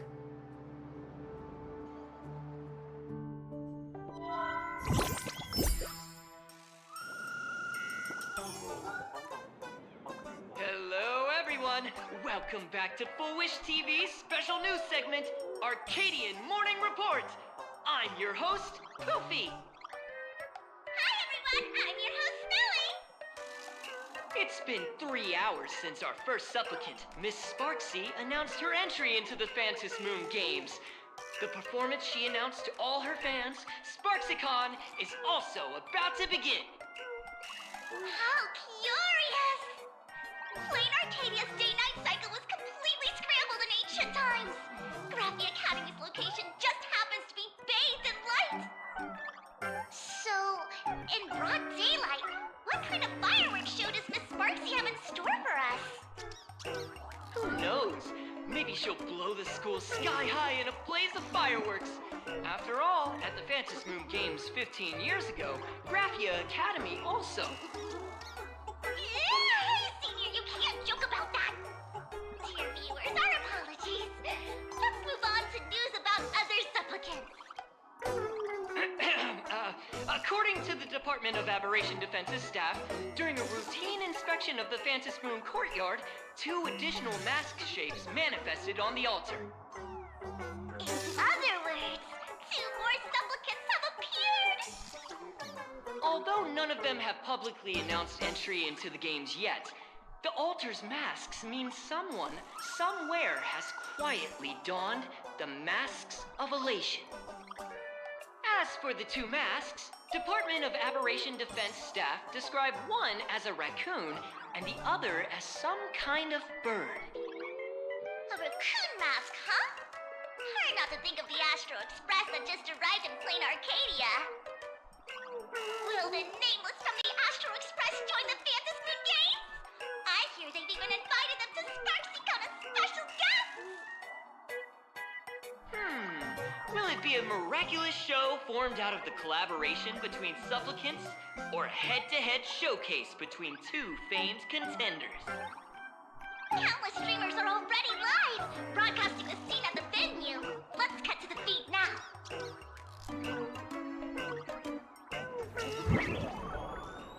Oh! Look, it's the nameless from the Astral Express! One girl, 1,000 faces. 1,000 faces, one girl. Welcome to the SparksyCon live broadcast. Dear lovely fans, please be patient. SparksyCon is about to begin. This horror stream is about to end. Time for you all to log off. That woman has Miss Sparksy's face. What a pathetic imitation. What? My face is the original! Miss Sparksy's face alone is the greatest masterpiece in the world! Everyone should listen to her sweet voice and gaze upon her adorable face! We shall become Miss Sparksy! We offer everything to Miss Sparksy. Sparksicle! Sparksicle! Sparksicle! Sparksicle! Sparksicle! My eyes! I've seen something cursed. The mimetic virus spread among people is way worse than we imagined. There are walking Sparksy shrooms growing on the ground. I bet we'll all end up with Sparksy, or rather Sparkle faces before we can get very far.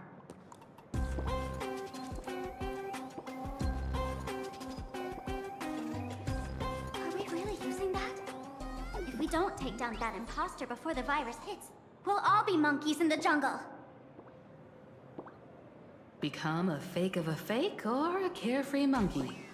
Your call. On second thought, being assimilated by an imposter doesn't sound that bad. Enough talk. Eyes on the banana. Ow! Ma'am, a little warning before you stab someone with a banana, please? Come on, banana. Remember the plan we made at the tavern? Yes, we dig out the imaginated painting Sparksy hid, then use waves to give Garapia Academy a good banana wash over. But what if that imposter figures it out? Just try to keep her busy and buy us some time. Let's do it!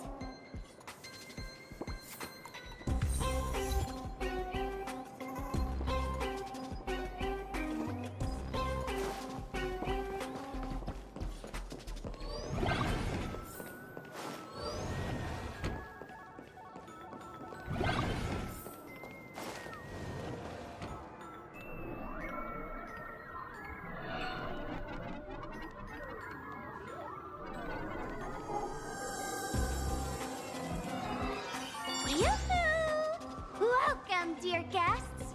I've been waiting so long, my phone's about to die. Drop the act, my dear Mask. I shouldn't have called you an imposter. That was harsh of me.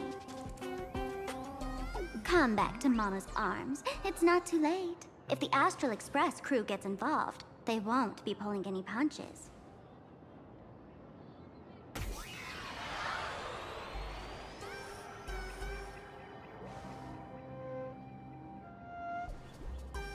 Of course I get it. Surrendering now would ruin the stage you so carefully set. Total buzzkill, right?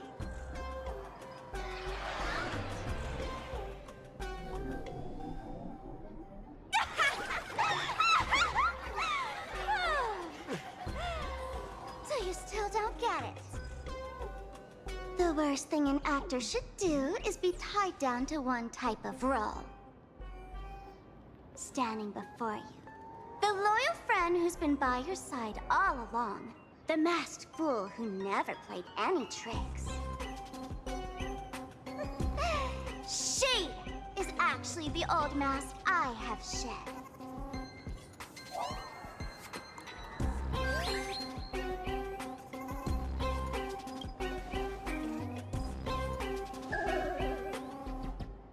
Haven't I been telling you all this time? She's just an old model. No wonder the light orb in the tavern didn't react to Sparkle.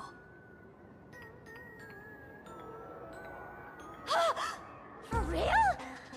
That explanation is kinda awesome.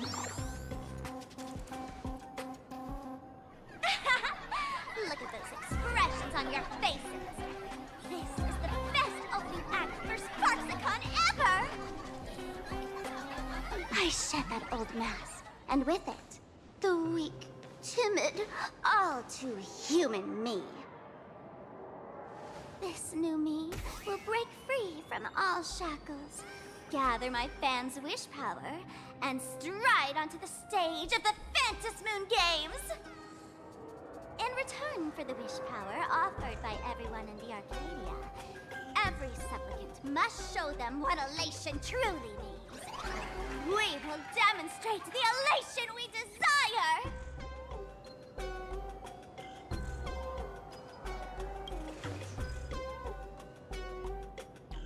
There's no coercion involved anywhere in this. It's a simple yes or no, like scrolling to the bottom of the terms of service. Want attention, talent, quick cash, universal praise? Download the Sparksy virus. Ta-da! Click confirm, and you're set. Isn't that exactly what they crave? Elation in 3 minutes flat? Nameless, you're doomed to lose. You can't stop what people desire. We can't stop their desire. But in this stream, we'll show this Arcadia world another possibility. What did you just say?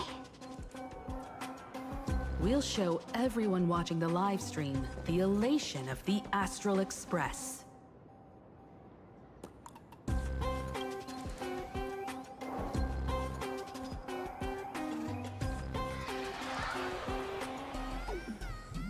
You got another mask? Before Sparksicon begins, the hero of the Express will defeat the villain who tried to spread the virus. And soon, the world will watch it happen live. In their hearts, they'll long for the Trailblaze too. You were never the only option for the audience, Sparksy.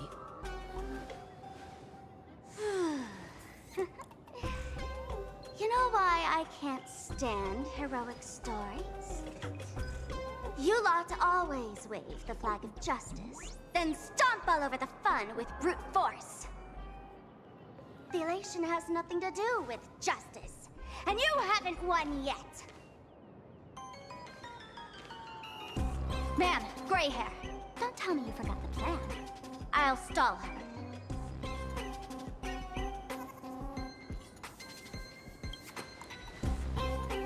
We don't have much time left, do we? I'm trying to give us better odds of winning here. There's one thing I've always wondered. Who's the real Sparkle, and who's just a mask? Shouldn't the last one standing decide that? Then let's settle it, right now! I'll make you the opening firework of Sparksicon!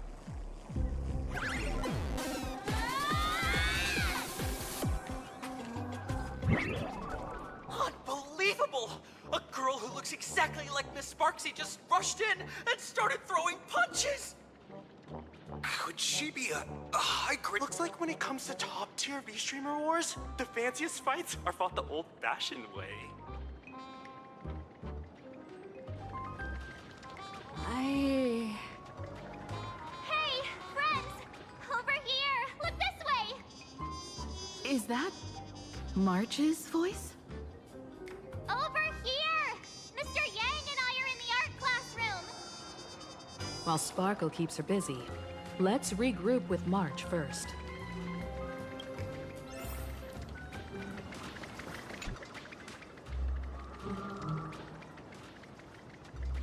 A mere mask dares to threaten its master with such arrogance! Who's the mask and who's the master? That's still up for debate! Ha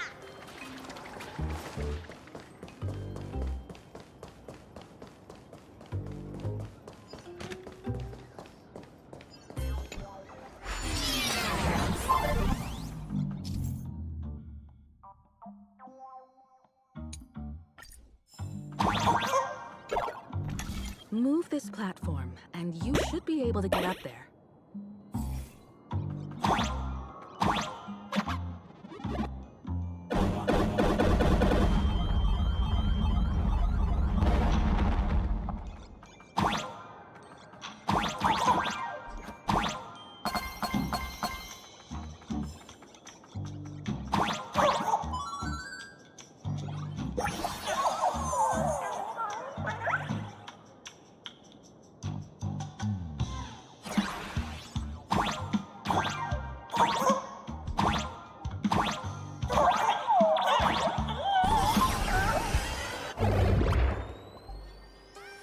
Miss Himeko! Oh, you're finally here! March, I'm just so happy you're safe, Bana. After she escaped the school, I figured she'd bring you back. So while Sparksy was away, I found a classroom to hide in. The students around here have been acting weirder and weirder. Good thing my heart is pure and untouched, so her tricks don't work on me. Hold up. Were you two just talking with some weird verbal tick?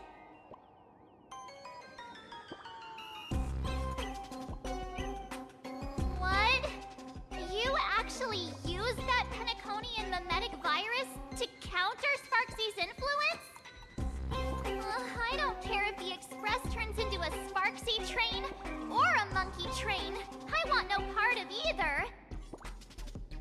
What about Welt? Is he all right?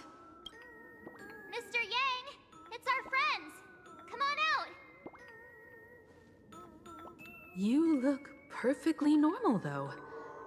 So that Professor Welt she saw in the news...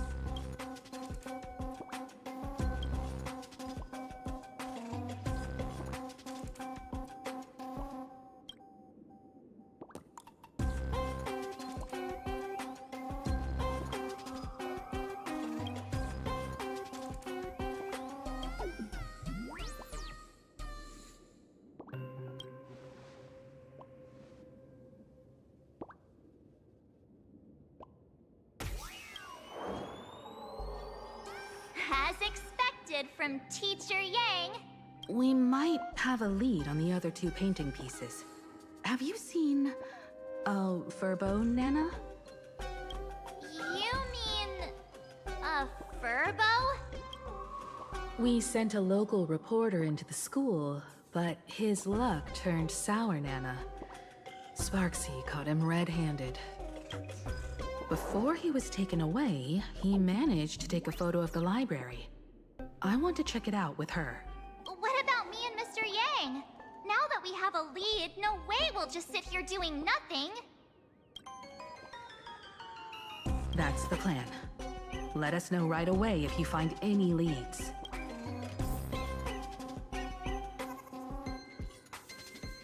Himiko, where's the library? I know the way. I just hope they haven't renovated the academy in the past 15 years.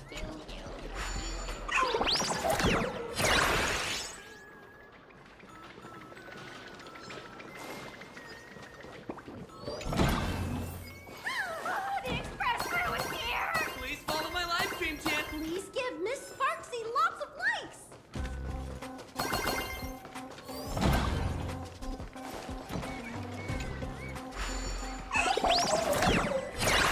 The library's just up ahead. Finally, I can get away from all these live stream obsessed stupid. We're here, Bana. But I don't see any waves or moon. Where could it be? Like I'd ever tell you. Miss Sparksy herself ordered us to guard this place with our lives. Hey, get that stream running. Ugh, kids these days. They ignore their studies just to focus on the internet. As an alum of Graphia Academy, it's my duty, as tradition dictates, to give you all a proper extracurricular lesson. Hey, juniors, ready to roll?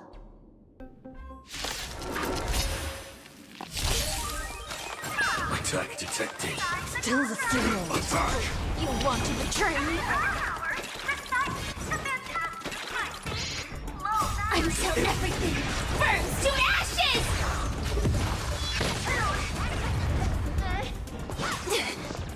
Etched in your bones!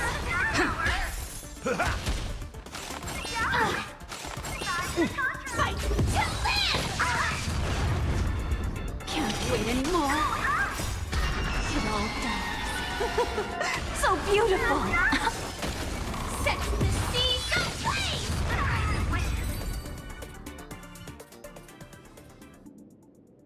Where could they be hiding the landscape painting? After all, it's an image Nana'd thing. Once sealed in a scroll or something, it'll be a pain to retrieve, Bana. Oh, right. Let's check out that photo Nana the reporter left us. Maybe we can find some clues.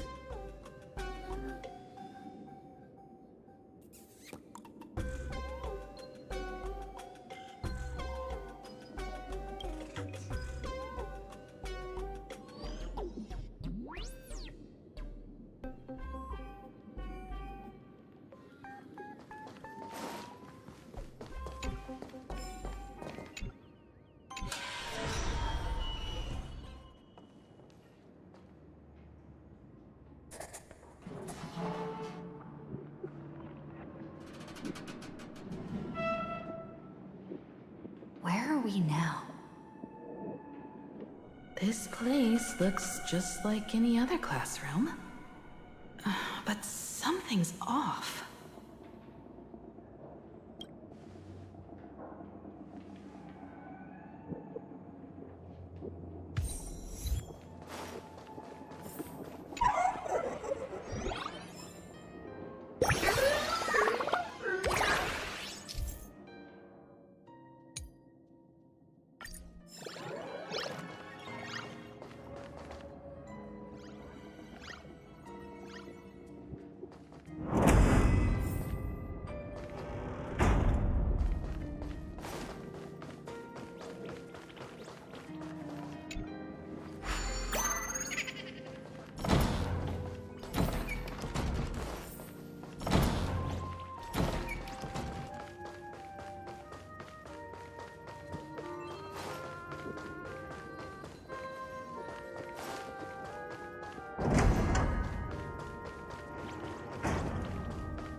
So this is where they stashed the wave.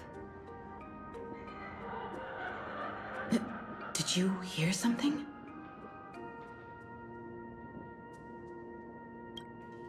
I think I heard someone laughing. Something's not right. Is there something hidden here?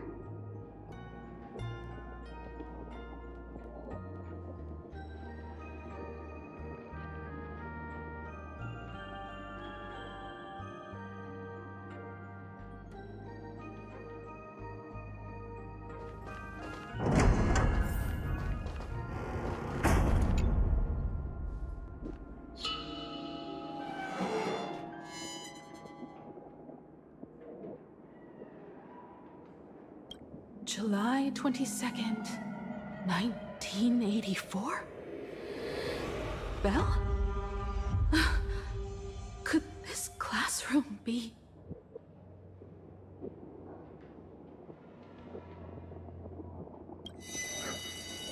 Senior? You're back!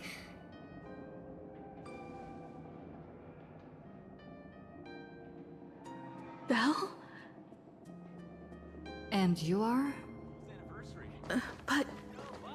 how is this possible? It really is you, Senior! You look so different. We almost didn't recognize you. Still, that dashing aura of yours simply can't be obscured. I, and so many of us, we've been here, waiting all this time. I'm so sorry. I was gone too long. It's unforgivable that I never came back to visit you all. You apologizing so seriously? That's not like you at all, Senior. Yeah. After all this time, the least I can do is smile. But all of you are already dead. Himiko, these students, who are they? They're the shadows cast by my past regrets. Young lives buried here by a tragic accident. What? Oh no, Senior, he's here! That thing is coming! Wait, what did you just say? Everyone, hide! We mustn't let that monster find us! Run, Senior! The Herald of Death is back! Belle!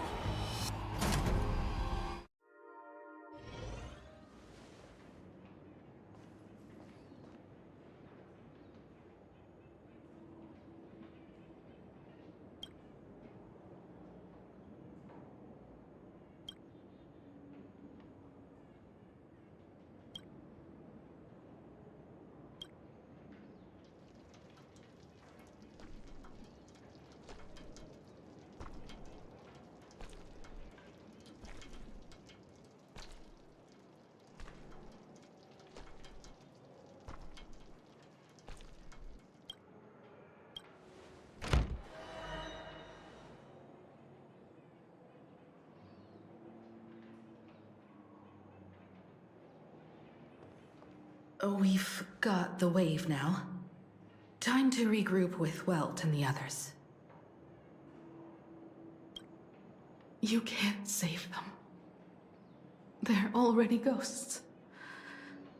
It wasn't Sparksy who attacked them, but something far more cruel. And they didn't die in the present, but during a certain twilight 15 years ago. We can't change their fates. However, this definitely isn't some kind of time travel to the past. Someone created this space for unknown reasons, only to reenact before an eyewitness the bloodbath at Graphia Academy from the Phantasmoon games 15 years ago. That's right. But that has nothing to do with the enemy we're facing right now. I know you have a lot of questions now, but we'll have time to talk about all this in detail after we deal with Sparksy. Come on. It's time for us to meet up with Welt. He just messaged and said he and March found the missing Furbonana reporter, Bana, and the final landscape painting piece.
In time, or you would have ended up as a target practice dummy. Beep boop.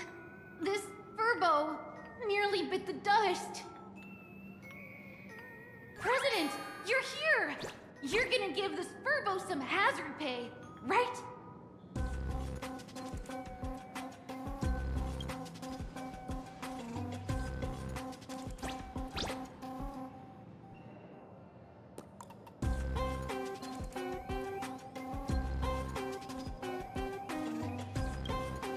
Wispe called emotes. Sparksy must have given the moon to one of the emotes to look after. She really went all out, didn't she? The whole gym's full of moons. Now what? Be it Sparkle or Sparksy, both are equally just as headache-inducing. All right, everyone. Let's round up these emotes and take a look.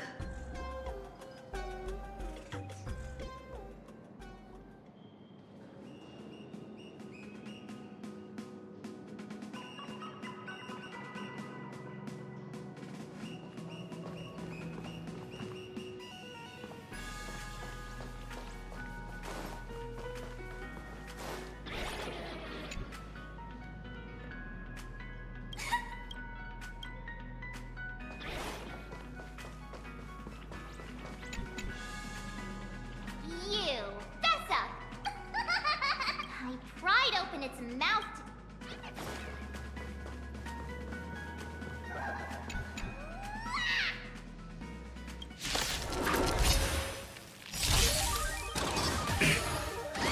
Attack detected.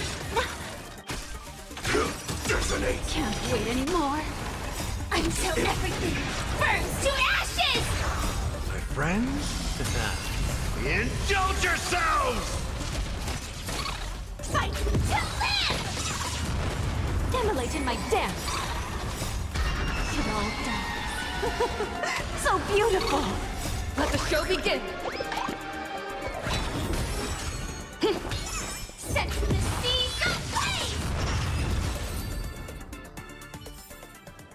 reach the end of the story in your own way.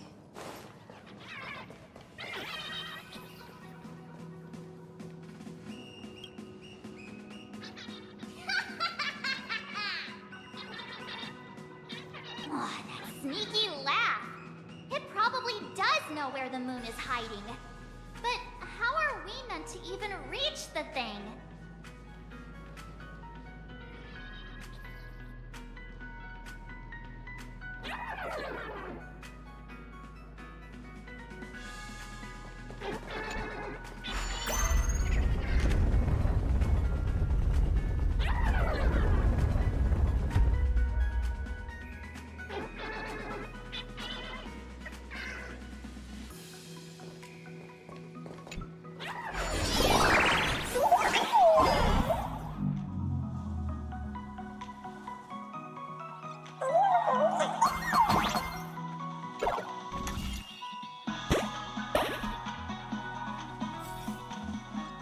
The gym.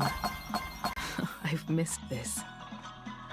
There was a time when I really envied those classmates who could sprint across the field, giving it their all.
I'd already graduated by the time I started feeling this way. Due to some circumstances, I went back to my father's school to work.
One good joke, and we should be able to reach that emoji.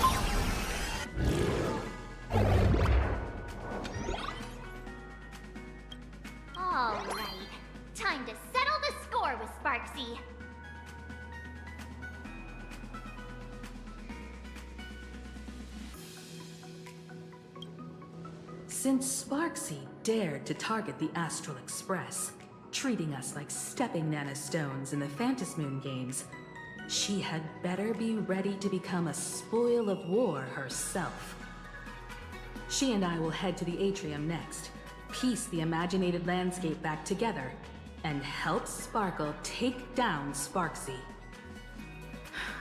Welt, March, I'm counting on you to protect the students at the Academy. Dovebrook's waves should suppress the mimetic contamination they're experiencing, but they might panic and run into the combat area.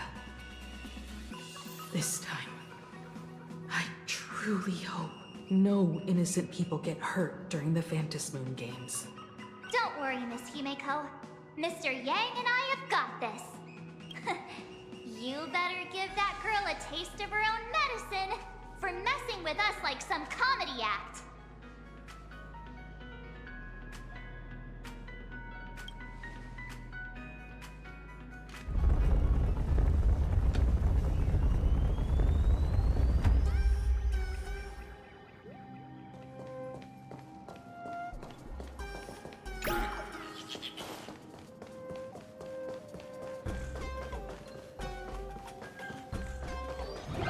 What does everyone think?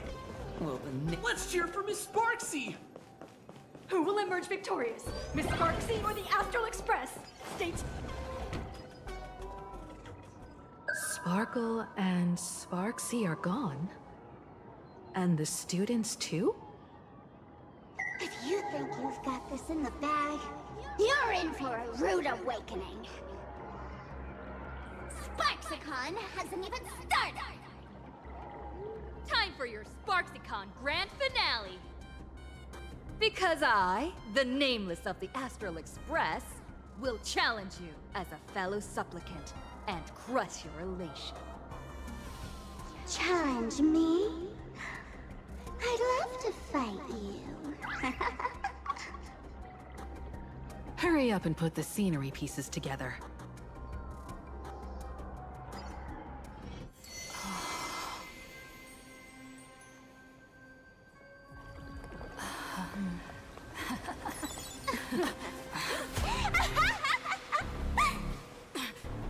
That annoying old model has already fallen asleep. Soon, there will only be one Sparkle in the world. Or maybe everyone will be one.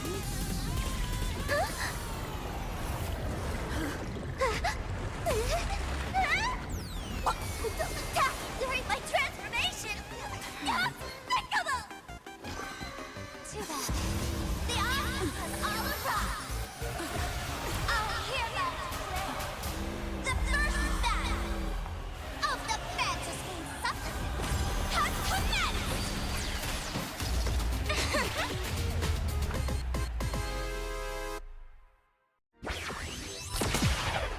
Stream starting!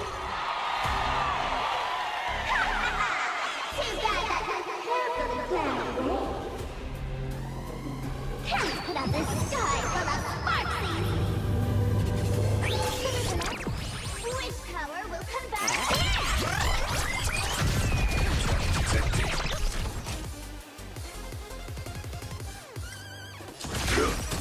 I want to betray you!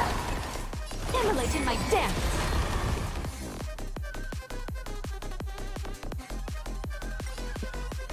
Let's improvise. Like until everything burns to ashes! Firefly Type 4 in fight to land! You're so cool! Can't wait anymore! Attack detected! Here comes the special guest!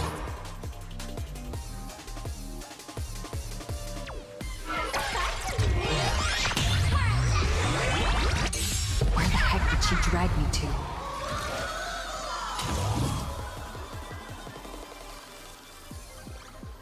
Set to the sea of flame!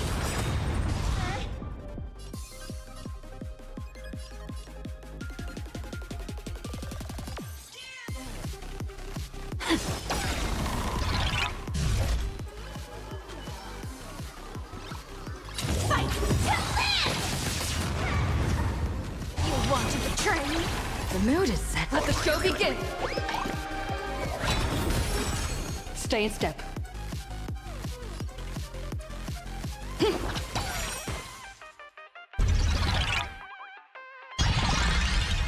So, you in the mood for another beating? Let's kick things off with you!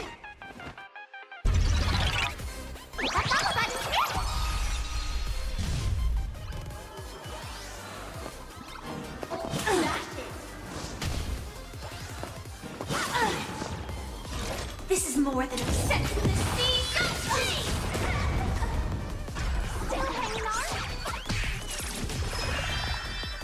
Did everyone really take good care of Sparksicle? Memories. You're all done. So beautiful! Nice, like my friends. Indulge yourselves!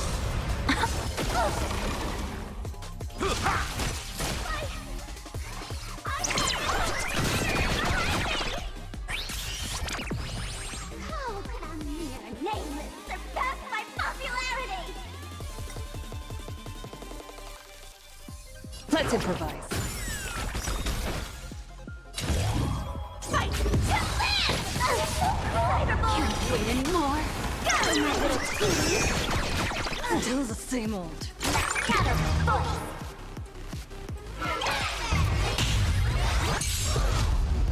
Set to the sea! The mood is. Let the show begin. And last words. Immolate in my dance! How's this taste? You want to betray me? Take your positions. Please support Sparksicle! I understand. Everyone deserves that! Memories. You're all done. So beautiful! Not everyone wants to be you. I'll show them my elation.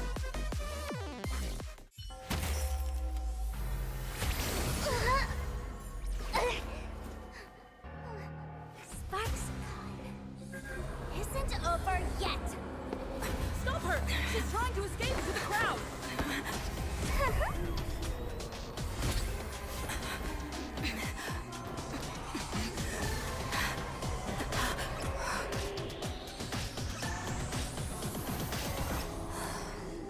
No need to panic, you two. Sunday will share my vision with you. Let my eye of Ishvara see through it all. Weal and woe, clear as day.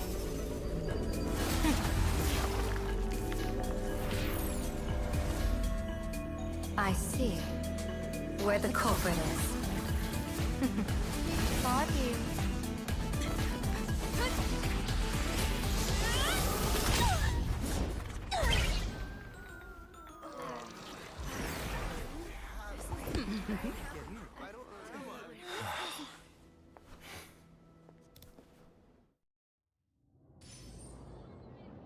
Are you okay?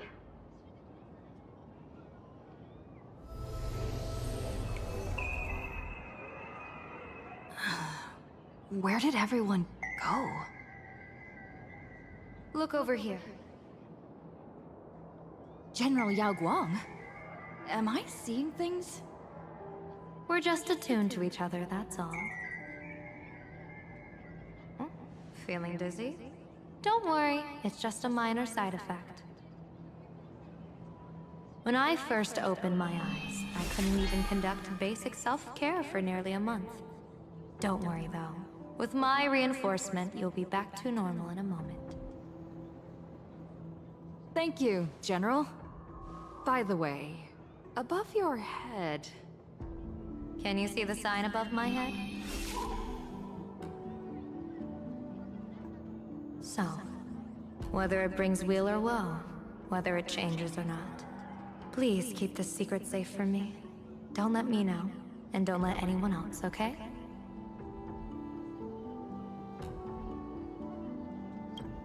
Hey, I went out of my way to help you here. Can't you give me a discount? Consider it good karma. I'm afraid not. As an observer, your gaze reaches far deeper than his. In that fleeting moment, your eyes gained insight into my destiny. For those who wish to defy their own destiny, the best approach is to avoid gazing too long into fate, especially not letting powerful observers do so. Now that you know the reason, surely you'll do me this small favor and keep this secret? Thanks. And of course, be careful not to let it slip. Or else. I'll tell everyone all about your true identity. You're a former Stellaron hunter, aren't you? Oh, just imagine the chain reaction that would cause. I don't even want to think about it. Doesn't this feel like the opening scene of a comedy? Two people who barely know each other, yet they're keeping each other's destiny a secret. I guess you could say we're now partners in fate. No surprise there. After all, both comedy and fortune-telling thrive on unexpected twists and turns of fate, don't they? All right, looks like the side effects have worn off. Time for us to say goodbye. And you? Are you okay?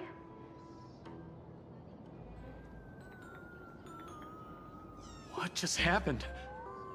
I was so confused. I couldn't see a thing. All I remember is Sparksy and the Nameless got into a fight. I saw everything. The Nameless from the Express smashed Sparksy right into the wall with one swing. That strength was unreal. That was such an epic fight, as expected from a cosmic hero. That was seriously awesome. Astro Express! Astro Express! Astro Express! Astro Express! Looks like the students have all recovered from the contamination. Did they recover?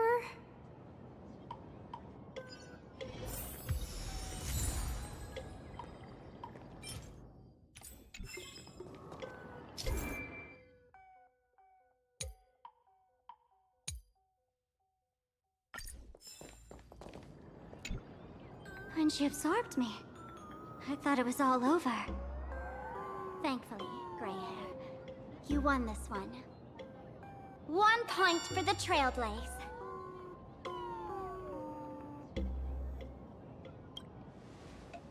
Who knows? But come on, doesn't that sound insanely cool? I'm totally adding this to Miss Sparkle's 132 origin stories. Maybe we're all just masks that someone else has shed. The tavern? They might kick up a fuss about Sparksy's defeat for a few days. Maybe some foolish hotheads might even come knocking to fight you. But trust me, give it a couple days and the tavern will act like none of it ever happened.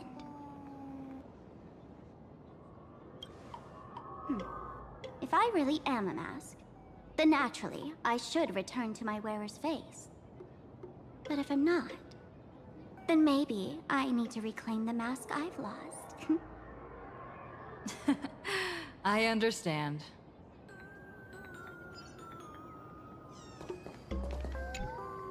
Sparksy probably didn't expect that the first miracle of the Phantasmoon games wouldn't be everyone becomes her, but the Express hero defeats the villain spreading the virus. Compared to a streamer reflecting people's desires, the fearless trailblazer of the Astral Express is more of an attention grabber. That's right. Sometimes the supplicants work together, sometimes they clash. It's like a coin toss. No telling which side will land until the moment it hits the ground. At least this time, I hope it doesn't end in bloodshed.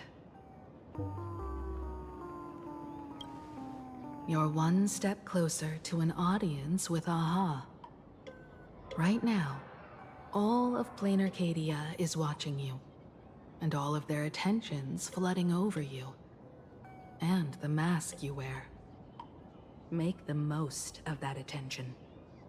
From now on, you'll represent the Trailblaze to show this world of elation what elation is.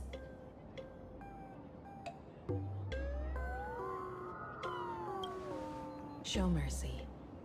Or don't. No, I'm just kidding. Lower your bat. The audience in this Arcadia doesn't go easy on losers at the games. She'll lose her wish power soon enough, and the Sparksy virus will fizzle out. You can hand her over to the Department of Aberration Defense for imprisonment, or set her free. As a supplicant who's become the focus of all, I'm sure you've already made your decision, right?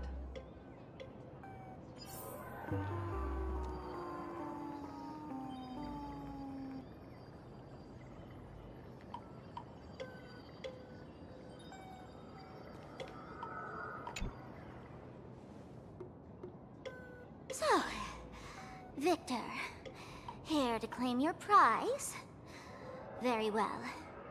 Sparksicle has no objections to that. So what'll it be? Gonna hand me off to the Department of Aberration Defense? Lock me up as a hardened criminal?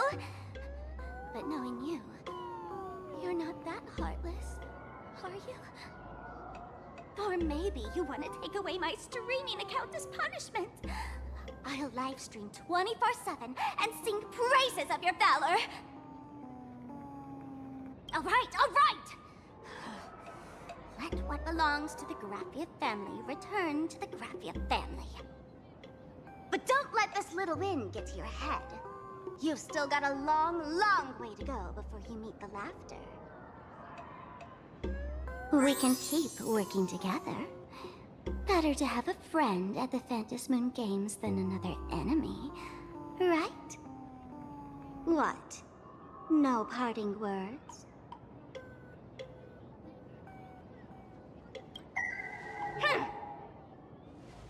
How do you like this ending, Sparksicle? Old model. You and your powerful supporters won this one. I've got no comeback. As a mask, what do you plan to do with your original self? Who's the mask and who's the original? Shouldn't that be decided by the one left standing? Your plan is finished. Your elation has been eliminated. You're the one who should be called the old model. That elation isn't mine.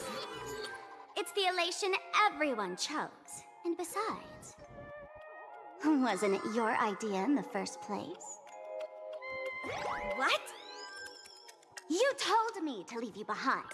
You also told me to take the idea and its relevant memories and go chase my dream. Ugh. That's totally something Miss Sparkle would do. How do you like this ending, Sparkle? How does that joke go again? Take the mask from a masked fool, and what's left but a fool? But take the fool out of a masked fool, and all that's left is the mask. Come on, Sparkle. Time to end this little charade. No show is complete without a curtain call. Shall we become one at last? Bang! Ladies and gentlemen, are you having fun? A friendly reminder from Miss Sparkle. Don't underestimate the Phantom Moon Games. You won't get another opening act as spectacular as this Sparksicon, you know.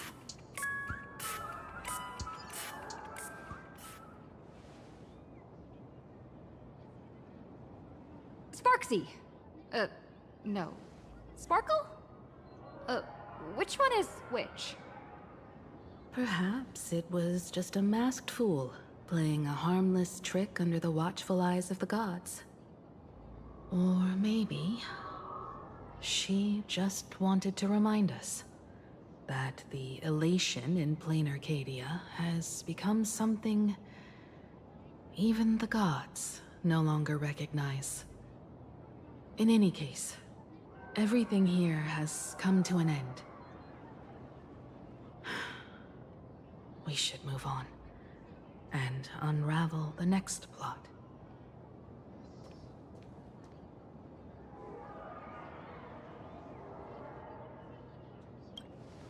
Indeed. I want to investigate and find out who exactly created that place and why. Let me know when you're ready to head out.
This place.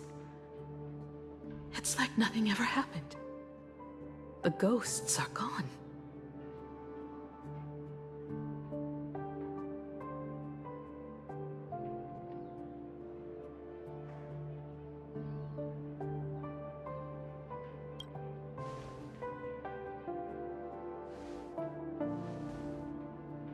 "15 years ago, during the last Phantasmoon Games, I participated as a supplicant. I once believed that all it took for a supplicant to win was to show the people a magnificent miracle. And then I'd have an audience with the Eon of Elation. How foolish. How naive I was. Not everyone wants to obtain everyone's wish power in a positive way. On July 22nd, year 1984 of the Arcadian calendar, a supplicant harboring immense malice stepped into Graphia Academy. He slaughtered 22 students who had stayed behind after school. Then went on to Dovebrook District, where 146 innocent civilians were either killed or wounded.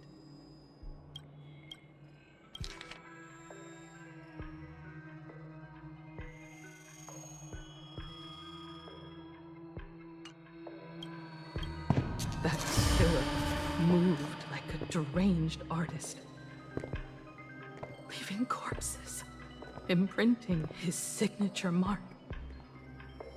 The Bloody Bloom. The media dubbed him the Herald of Death.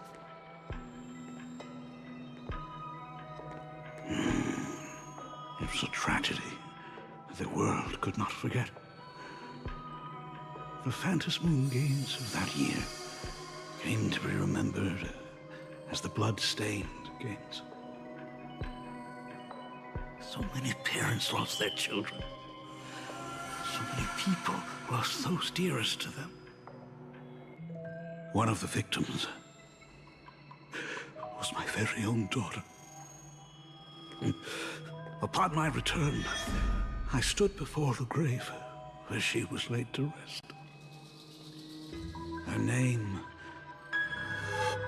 was Himeko.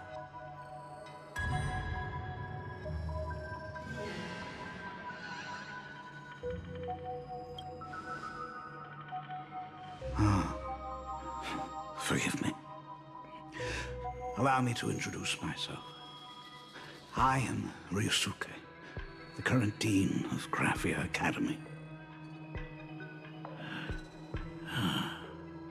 So, this lady who bears her name, who exactly are you?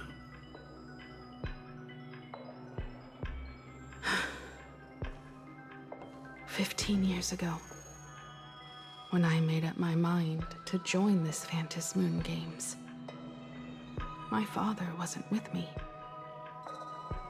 Even as I fought for my life against the Herald of Death, my father was still off somewhere, wandering the cosmos.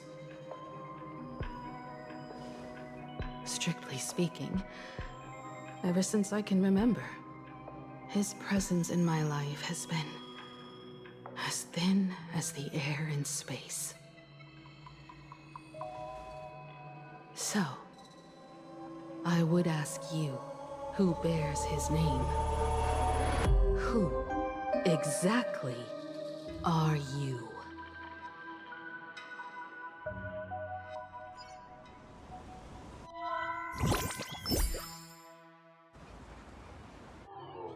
Welcome back to the Arcadian Morning Report Special Edition. We continue to bring you updates on the Phantom Moon Games. The SparksyCon hosted by Supplicant Sparksy came to an abrupt end less than an hour after it began! Under the watchful eyes of the entire network, the Nameless from the Astral Express went head-to-head with streamer Sparksy in a spectacular showdown. Unbelievable! I used to think all of the Trailblazers' fight scenes in director Rekka's latest film, Holy Grail Stay Night, were just special effects. Turns out she's got real moves. We'll continue following the Astro Express's activities and bring you... Breaking news! Around 4 p.m. today, the Security Bureau uncovered multiple corpses at the Sinwish Syndicate's headquarters in Dovebrook District.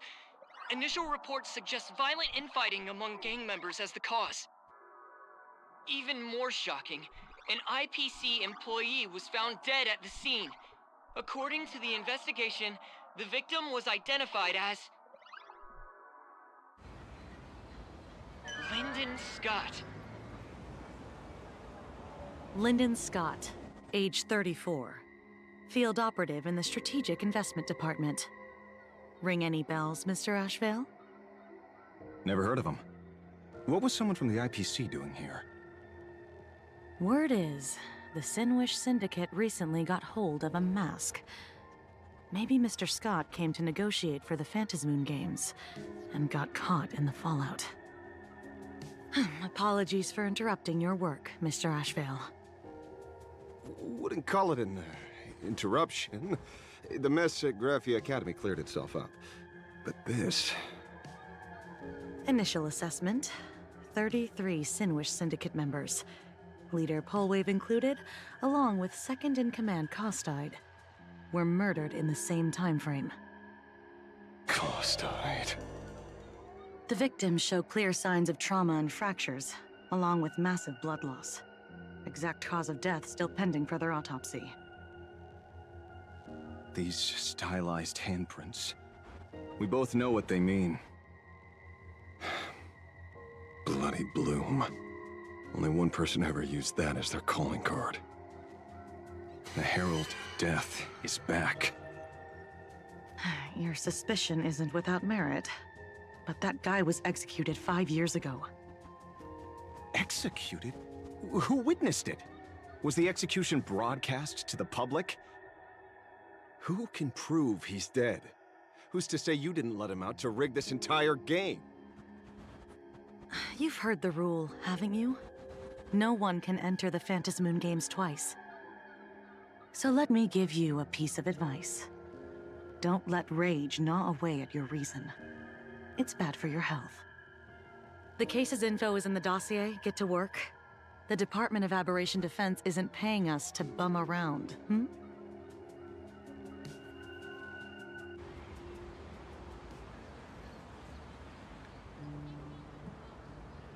Rage sparked quietly in the detective's chest, and not even the wind from Dove Brook could dispel the metallic tang of blood clinging to his nose.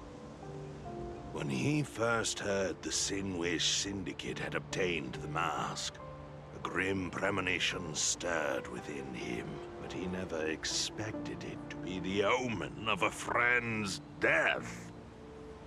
Mr. N, he's no longer with us. Now he's just a body, another nameless casualty buried beneath a headline. People only care about the stars twinkling above, about the epic tales of the eternal conflicts among the cosmos' great figures. Compared to all that, who would mourn a small-time thug from a petty gang? What should we do next? I've been slacking off for far too long. It's time to make a choice. Mr. Ashvale, if you're calling now, may I assume you've accepted my offer? You are right, Miss Pearl. I'll join the games, assuming you still need me, of course. My offer still stands. Just like 15 years ago, the same omen returns. There are signs the Phantasmoon games are spiraling out of control again. Mr. Ashvale, I ask for your strength to steer these Ionic games back on course.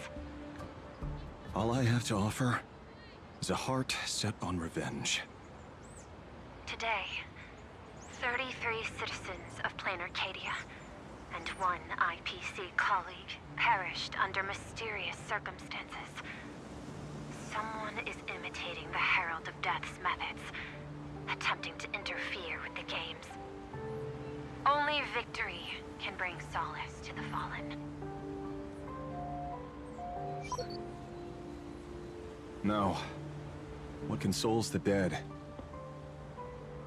is only justice.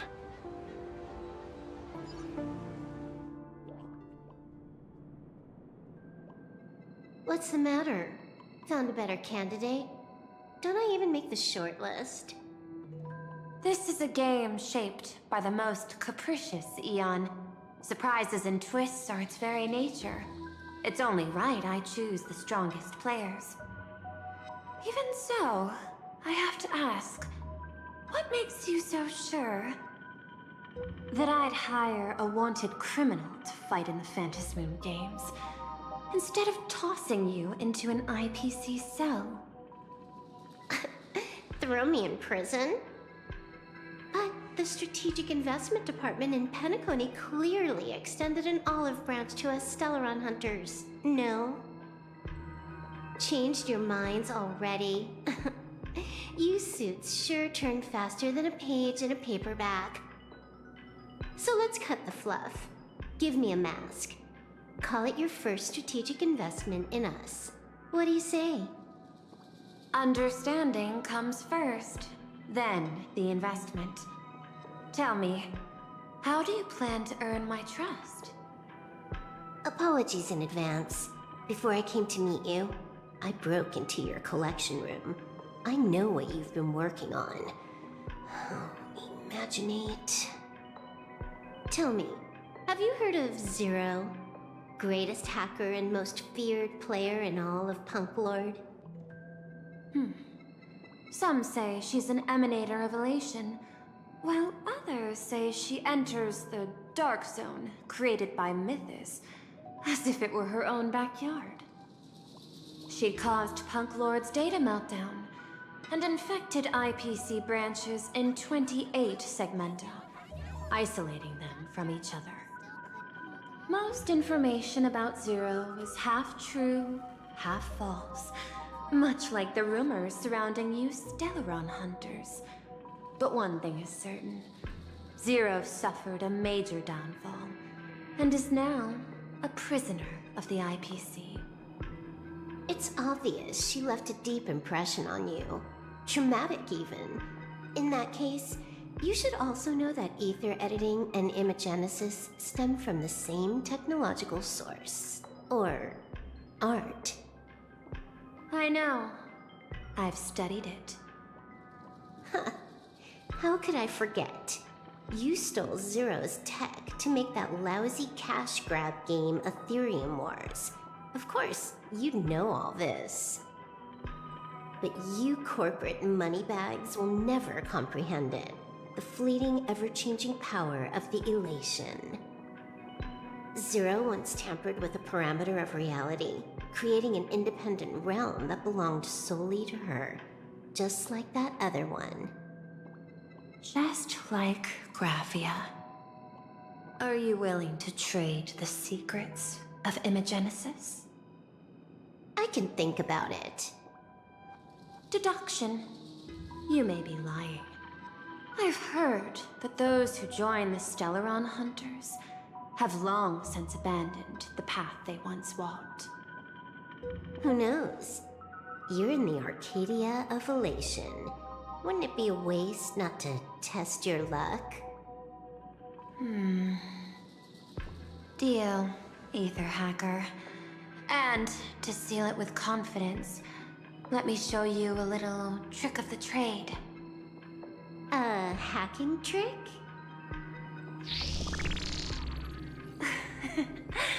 Not exactly professional. Negotiating while soaked in a bathtub. I took one of your data slices.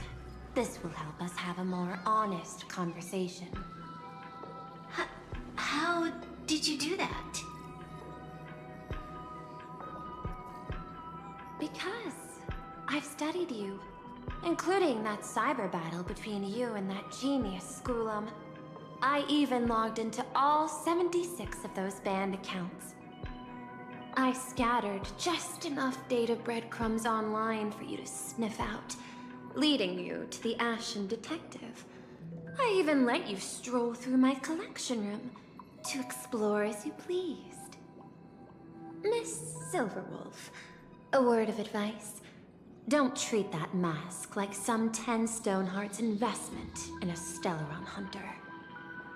Just think of this deal as something private, between you and me.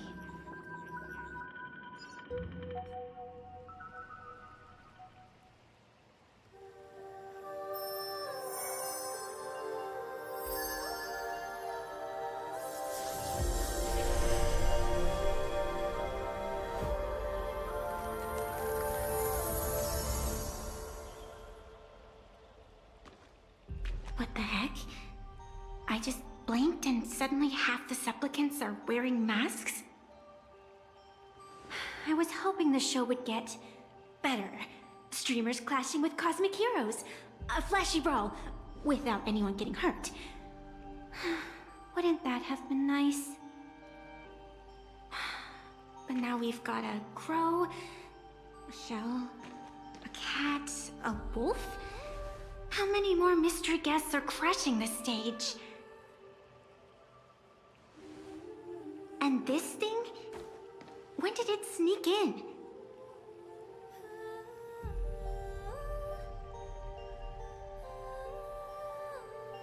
In the end, everything always spirals into the abyss. But you're the rare exception. Your first battle wasn't bad for a greenhorn protagonist. Since you came out on top, let's wipe the slate clean on that doom-filled oath. Who knows if the owners of those masks will become your friends or opponents? Or maybe One of them will bring about that terrifying future I saw in my dreams.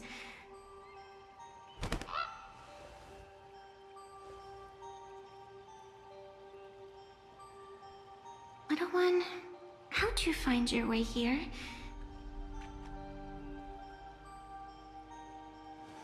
The supplicants in this Phantasmoon Games really caught me by surprise. Why don't those people in the Go Home Club?